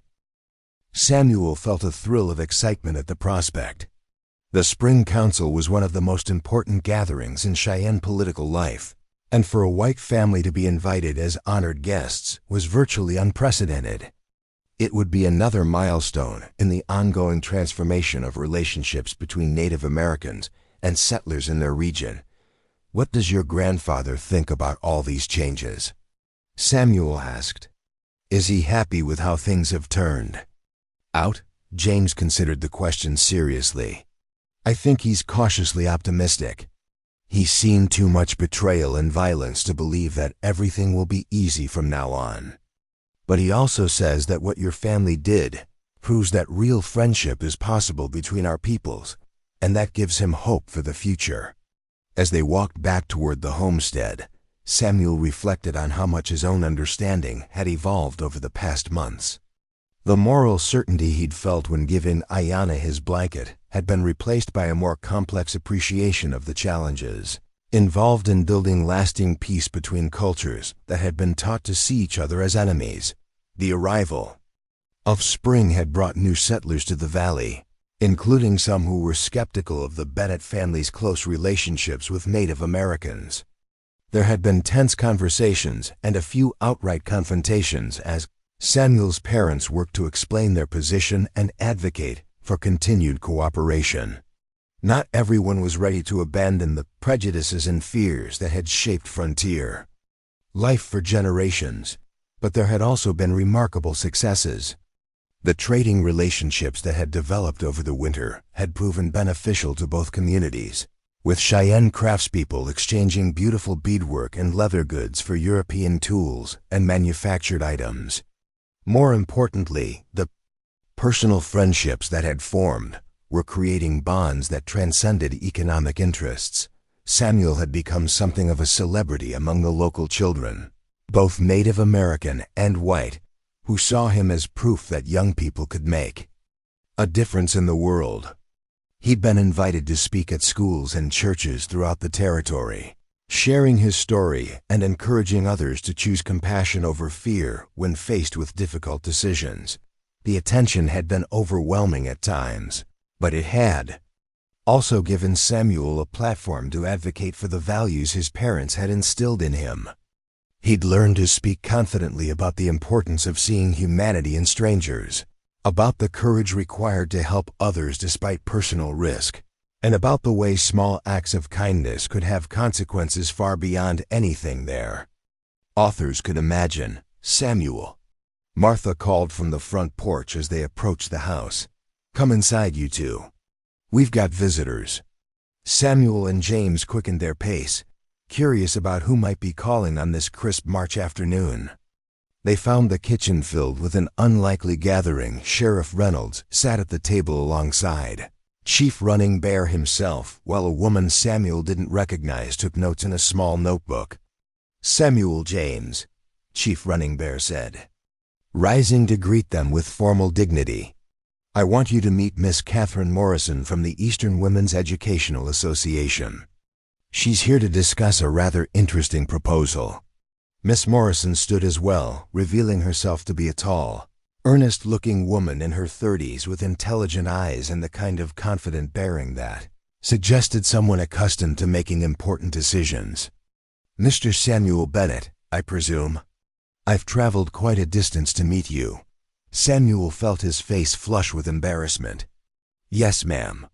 Though I'm not sure why anyone would travel far just to meet me. Because you've accomplished something remarkable. Miss Morrison replied warmly. And because the organization I represent believes your story could inspire similar acts of courage throughout the country. We'd like to invite you to speak at our annual convention in Chicago this summer. The prospect of traveling to a major city and addressing a large audience filled Samuel with both excitement and terror. He'd never been more than 50 miles from the homestead, and the idea of standing before hundreds of strangers seemed almost as daunting as the original decision to help Ayanna had been. What would I talk about? He asked uncertainty. About choice, Miss Morrison replied simply. About the moment when you had to decide between safety and compassion, and how that choice changed everything that followed. About how one person's courage can create possibilities that didn't exist before. Chief Running Bear nodded approvingly. I think it's an excellent opportunity, Samuel. Your story needs to be heard by people who think that peace between our peoples is impossible. You're living proof that friendship can overcome fear if people are brave enough to try. Over the following hour, Miss Morrison outlined her organizations. Work promoting education and cross-cultural understanding throughout the eastern states. They had been following the story of the Bennett family's role in exposing the military conspiracy and preventing war, and they believed Samuel's experience could serve as a powerful example for audiences who had never encountered Native Americans. Except in sensationalized newspaper stories. We're not just interested in one speech, Miss Morrison explained. We'd like to arrange a speaking tour that would take you to several major cities, always accompanied by representatives from Chief Running Bear's tribe, who could provide their perspective on the same events. The goal would be to show audiences that cooperation between different peoples isn't just possible, it's beneficial for everyone involved. Samuel looked at his parents, seeing pride and concern warring in their expressions. The opportunity was extraordinary, but it would also mean leaving the homestead for extended periods and facing challenges they could barely imagine. What do you think, Samuel? Marcus asked. It's your choice to make. The question echoed the crucial moment beside Willow Creek when Samuel had first seen Ayanna and had to decide whether to help or walk away.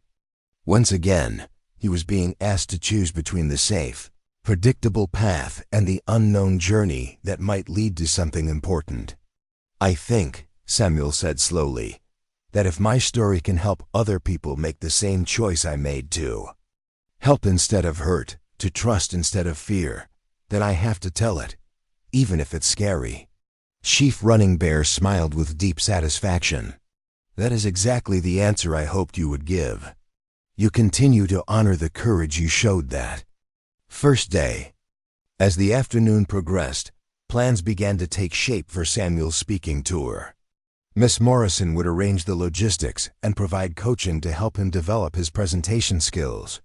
Chief Running Bear would assign a young Cheyenne orator to travel with Samuel and present the Native American perspective on the events they'd shared.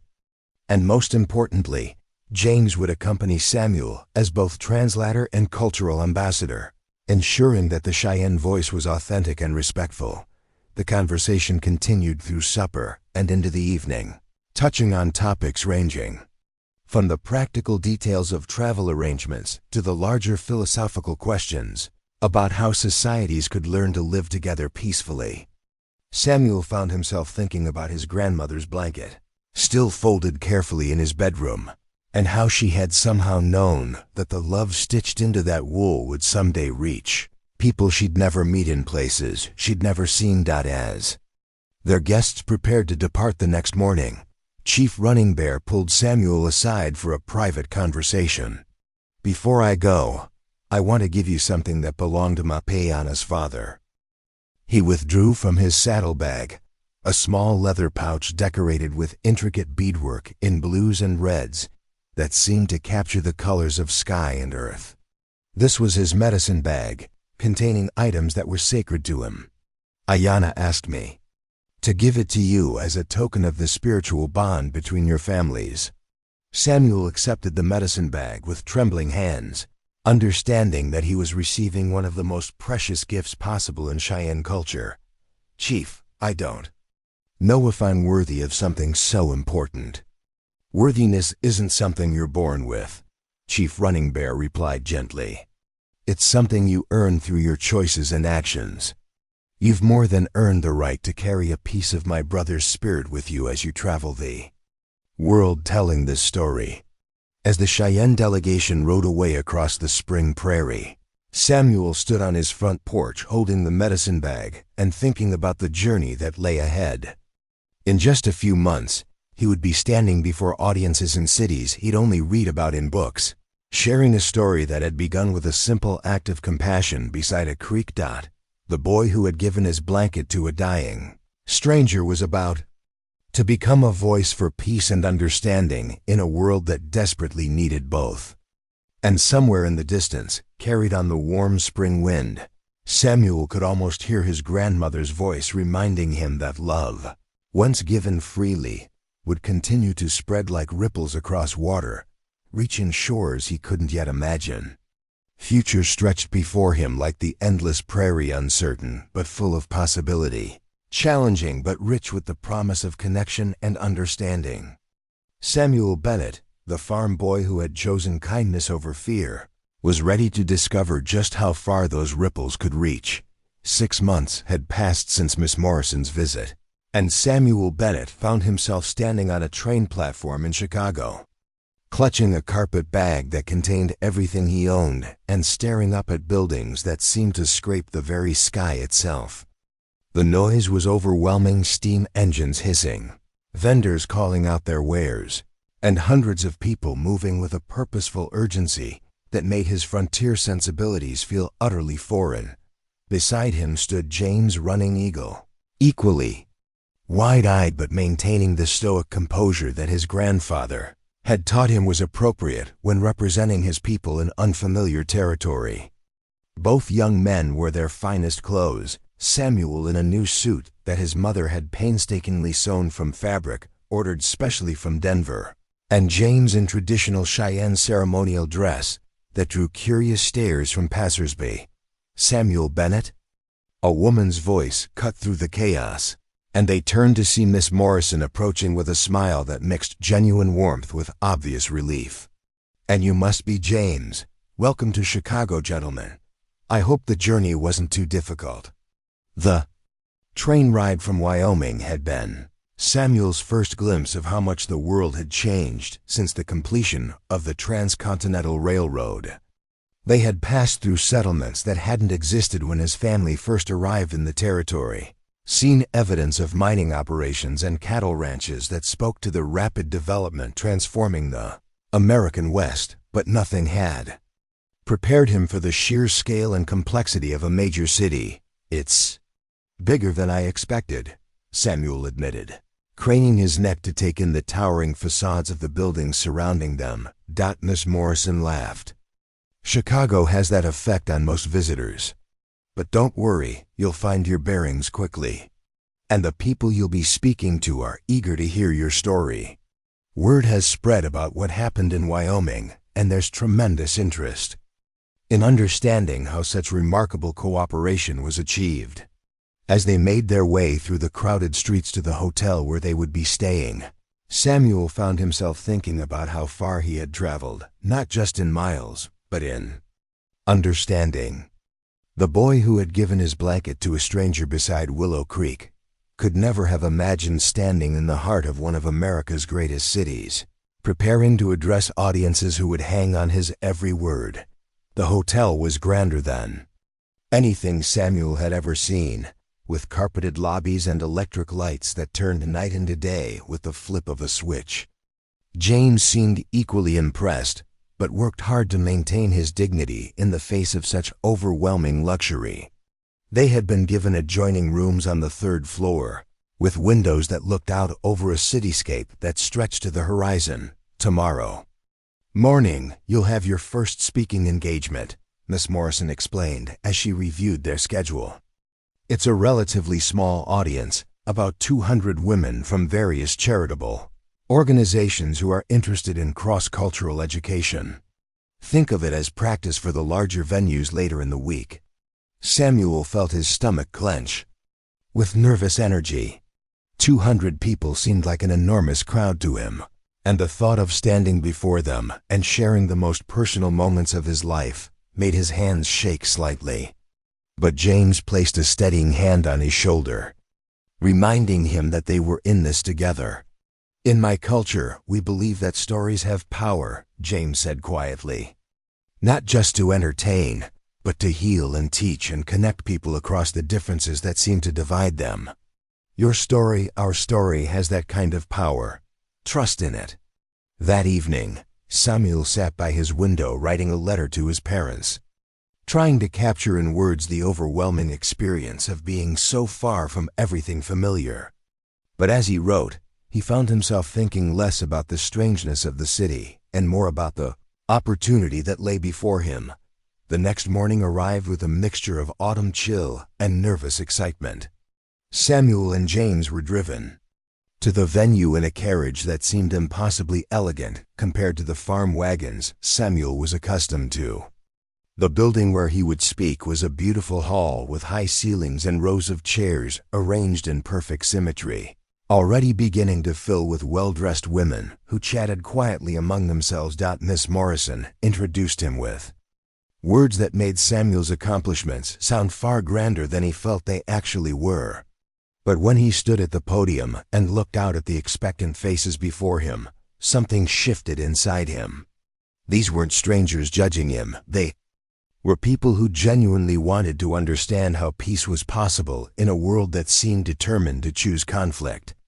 "I want to tell you about a blanket," Samuel began, his voice steadier than he'd expected.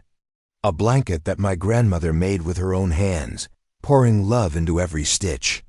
She told me it would keep me warm when the world turned cold, but she never could have imagined how far that warmth would travel." As Samuel told his story, the discovery of Ayanna, the decision to help despite the risks, the confrontation that followed, and the friendship that emerged from crisis, he watched the faces in the audience transform. Initial polite interest gave way to genuine engagement, then to visible emotion as the full implications of what had happened became clear.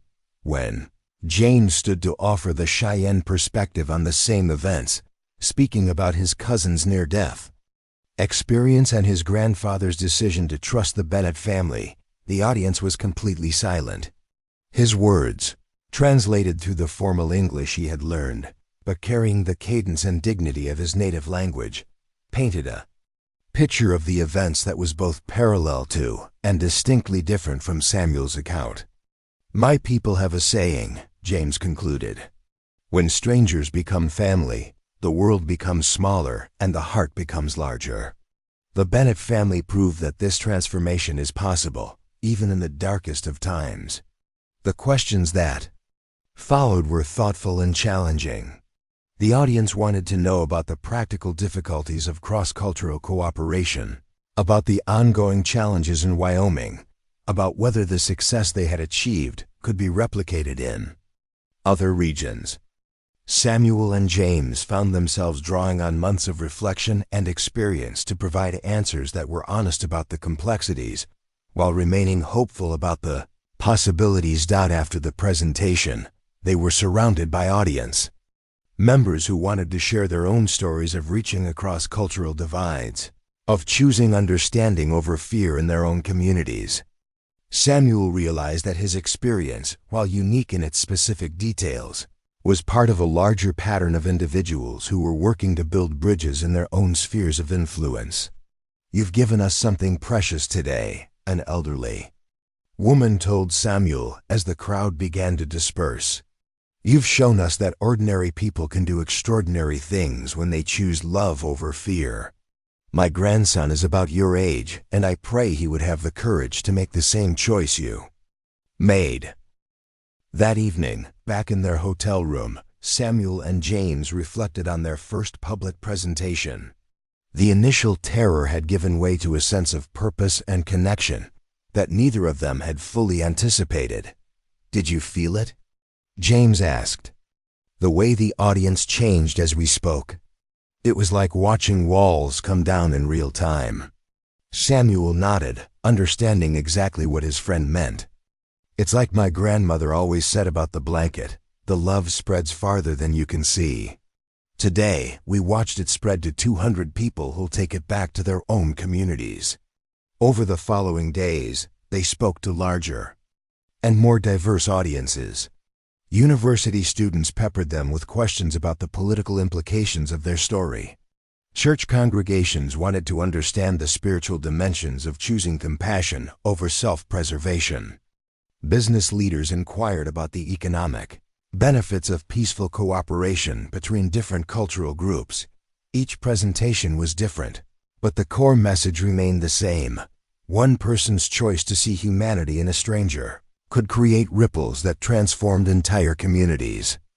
Samuel found himself growing more confident with each speaking engagement, learning to adapt his story to different audiences while maintaining its essential truth and emotional impact. The final presentation of their Chicago visit was at a grand theater before an audience of over 1,000 people. including newspaper reporters and political figures, who had come to hear about the Wyoming miracle that had captured national attention. Samuel looked out at the sea of faces and thought about the scared 12-year-old boy who had knelt beside a wounded stranger just 7 months earlier. "The choice I made beside Willow Creek wasn't special because I was brave," he told the massive audience. "It was special because it was human. Every person in this theater faces similar choices every day, chances to help or ignore, to trust or fear, to build bridges or walls. The only difference is that my choice happened to be witnessed and remembered. But all of our choices matter, and all of them have the power to change the world." As the applause thundered through the theater, Samuel felt the weight of responsibility settling on his shoulders. He was no longer just a farm boy who had helped a stranger. He had become a symbol of possibility, a living reminder that individuals could indeed make a difference in a world that often seemed determined to choose. Conflict over cooperation. The train ride back to Wyoming gave him time to process everything that had happened. The letters of invitation that continued to arrive suggested that their speaking tour was just beginning, that audiences across the country wanted to hear their story and learn from their experience. But as the familiar landscape of the prairie came into view, Samuel felt a deep sense of homecoming. The cities had been exciting and the audiences inspiring, but this was where it all began. Beside a creek where a wounded stranger had needed help and a 12-year-old boy had chosen to provide it. James smiled as they watched the endless grassland roll past their window. "Your grandmother's blanket has traveled far from Wyoming, hasn't it?" Samuel touched the medicine bag that Chief Running Bear had given him, now worn constantly as a reminder of the spiritual bonds that connected him to Ayanna's family. "And it's going to travel even farther," he said with growing certainty. "This is just the beginning." 25 years later, Samuel Bennett returned to Willow Creek as a man whose name was known across the continent. He had spoken before presidents and foreign diplomats, had his story translated into dozens of languages, and had inspired the creation of peace academies in major cities from New York to San Francisco. But on this crisp October morning, he came not as a celebrated speaker, but as someone seeking to close a circle that had begun with a 12-year-old boy's simple act of kindness. The creek looked smaller than he remembered, though the old cottonwood, where he had found Ayanna, still stood majestically against the autumn sky. Beside it now stood a small monument made of Wyoming granite, inscribed with words in both English and Cheyenne, where strangers became family and kindness changed the world. Samuel was not alone on this pilgrimage. Ayanna walked beside him, now a respected leader among her people and mother of 3 children who called him Uncle Samuel. James Running Eagle had become a renowned orator and diplomat, serving as a bridge between Native American tribes and the federal government. And there were others, dozens of them, people whose lives had been touched by the story that began in this quiet grove of trees. "Do you ever wonder what would have happened if you had walked away that day?" Ayanna asked, her voice carrying the wisdom of someone who had spent decades understanding the significance of that moment. Samuel smiled, touching the medicine bag he still wore after all these years. "I've learned that wondering about different choices is less important than understanding the consequences of the ones we actually make." That day, kindness won over fear. Everything else followed from that simple choice. The gathering that afternoon was unlike anything the valley had ever seen. Representatives from dozens of Native American tribes sat alongside settlers, government officials, and visitors from around the world who had come to commemorate the 25th anniversary of what historians now called the Willow Creek Incident. But for Samuel, it wasn't about historical significance. It was about the ongoing power of human connection to transcend the barriers that seemed to divide people. Chief Running Bear, now in his 70s but still commanding respect, spoke first. 25 years ago, my niece lay dying in this place, and a young boy chose to see her humanity before her race. Today, we gather not just to remember that choice, but to celebrate the world it helped create. The world had indeed changed. The speaking tours that began in Chicago had grown into a national movement promoting cross-cultural understanding. Samuel's story had inspired the creation of scholarship programs that brought Native American students to Eastern universities and sent white students to live with tribal communities. Trade relationships had flourished, and most importantly, the trust built through individual acts of kindness had grown into institutional cooperation that was transforming the American West. Samuel took his turn at the podium, looking out at faces that represented every culture and background imaginable. When I was 12 years old, I thought courage meant not being afraid. I've learned since then that real courage means acting with kindness even when you are afraid. The choice I made here wasn't extraordinary, it was simply human. And that's the most important lesson of all. Our humanity is what connects us across every difference that seems to divide us. As the formal ceremonies concluded, Samuel found himself surrounded by young people who wanted to understand how they could make similar differences in their own communities. A teenage girl from Boston asked about overcoming prejudice in her neighborhood. A young man from California wondered how to bridge divides between immigrant communities and established residents. Each question reminded Samuel that the work begun beside Willow Creek was far from finished. As evening fell and the crowd began to disperse, Samuel walked once more to the creek's edge. The water still flowed as it had that November morning so many years ago, carrying its ancient message of persistence and renewal. Ayanna joined him, and together they stood in comfortable silence, watching the last light fade from the sky. "Your grandmother's blanket," Ayanna said softly. "Where is it now?" Samuel smiled. "In the Smithsonian Institution in Washington, D.C. They wanted to preserve it as a symbol of American ideals. But the real blanket, the love and kindness it represented, that's still out there, still warming people who need it most." As they walked back toward the lights of the homestead, now expanded into a school where children from many backgrounds learned together, Samuel reflected on the journey that had brought him full circle to this place. The frightened boy who had given his blanket to a stranger had become a man who understood that kindness was not just a personal virtue, but a force capable of reshaping the world. Behind them, Willow Creek continued its eternal song, carrying the memory of one perfect choice into an uncertain but hopeful future. And somewhere in the distance, as if carried on the evening wind, Samuel could almost hear his grandmother's voice reminding him that love, once freely given, would always find its way to those who needed it most. The circle was complete, but the ripples continued to spread, touching shores that no one could yet imagine. In a world where strangers could still choose to become family, and where kindness would always have the power to change everything. Up next, you've got 2 more standout stories right on your screen. If this one hits the mark, you won't want to pass these up. Just click and check them out. And don't forget to subscribe and turn on the notification bell so you don't miss any upload from us.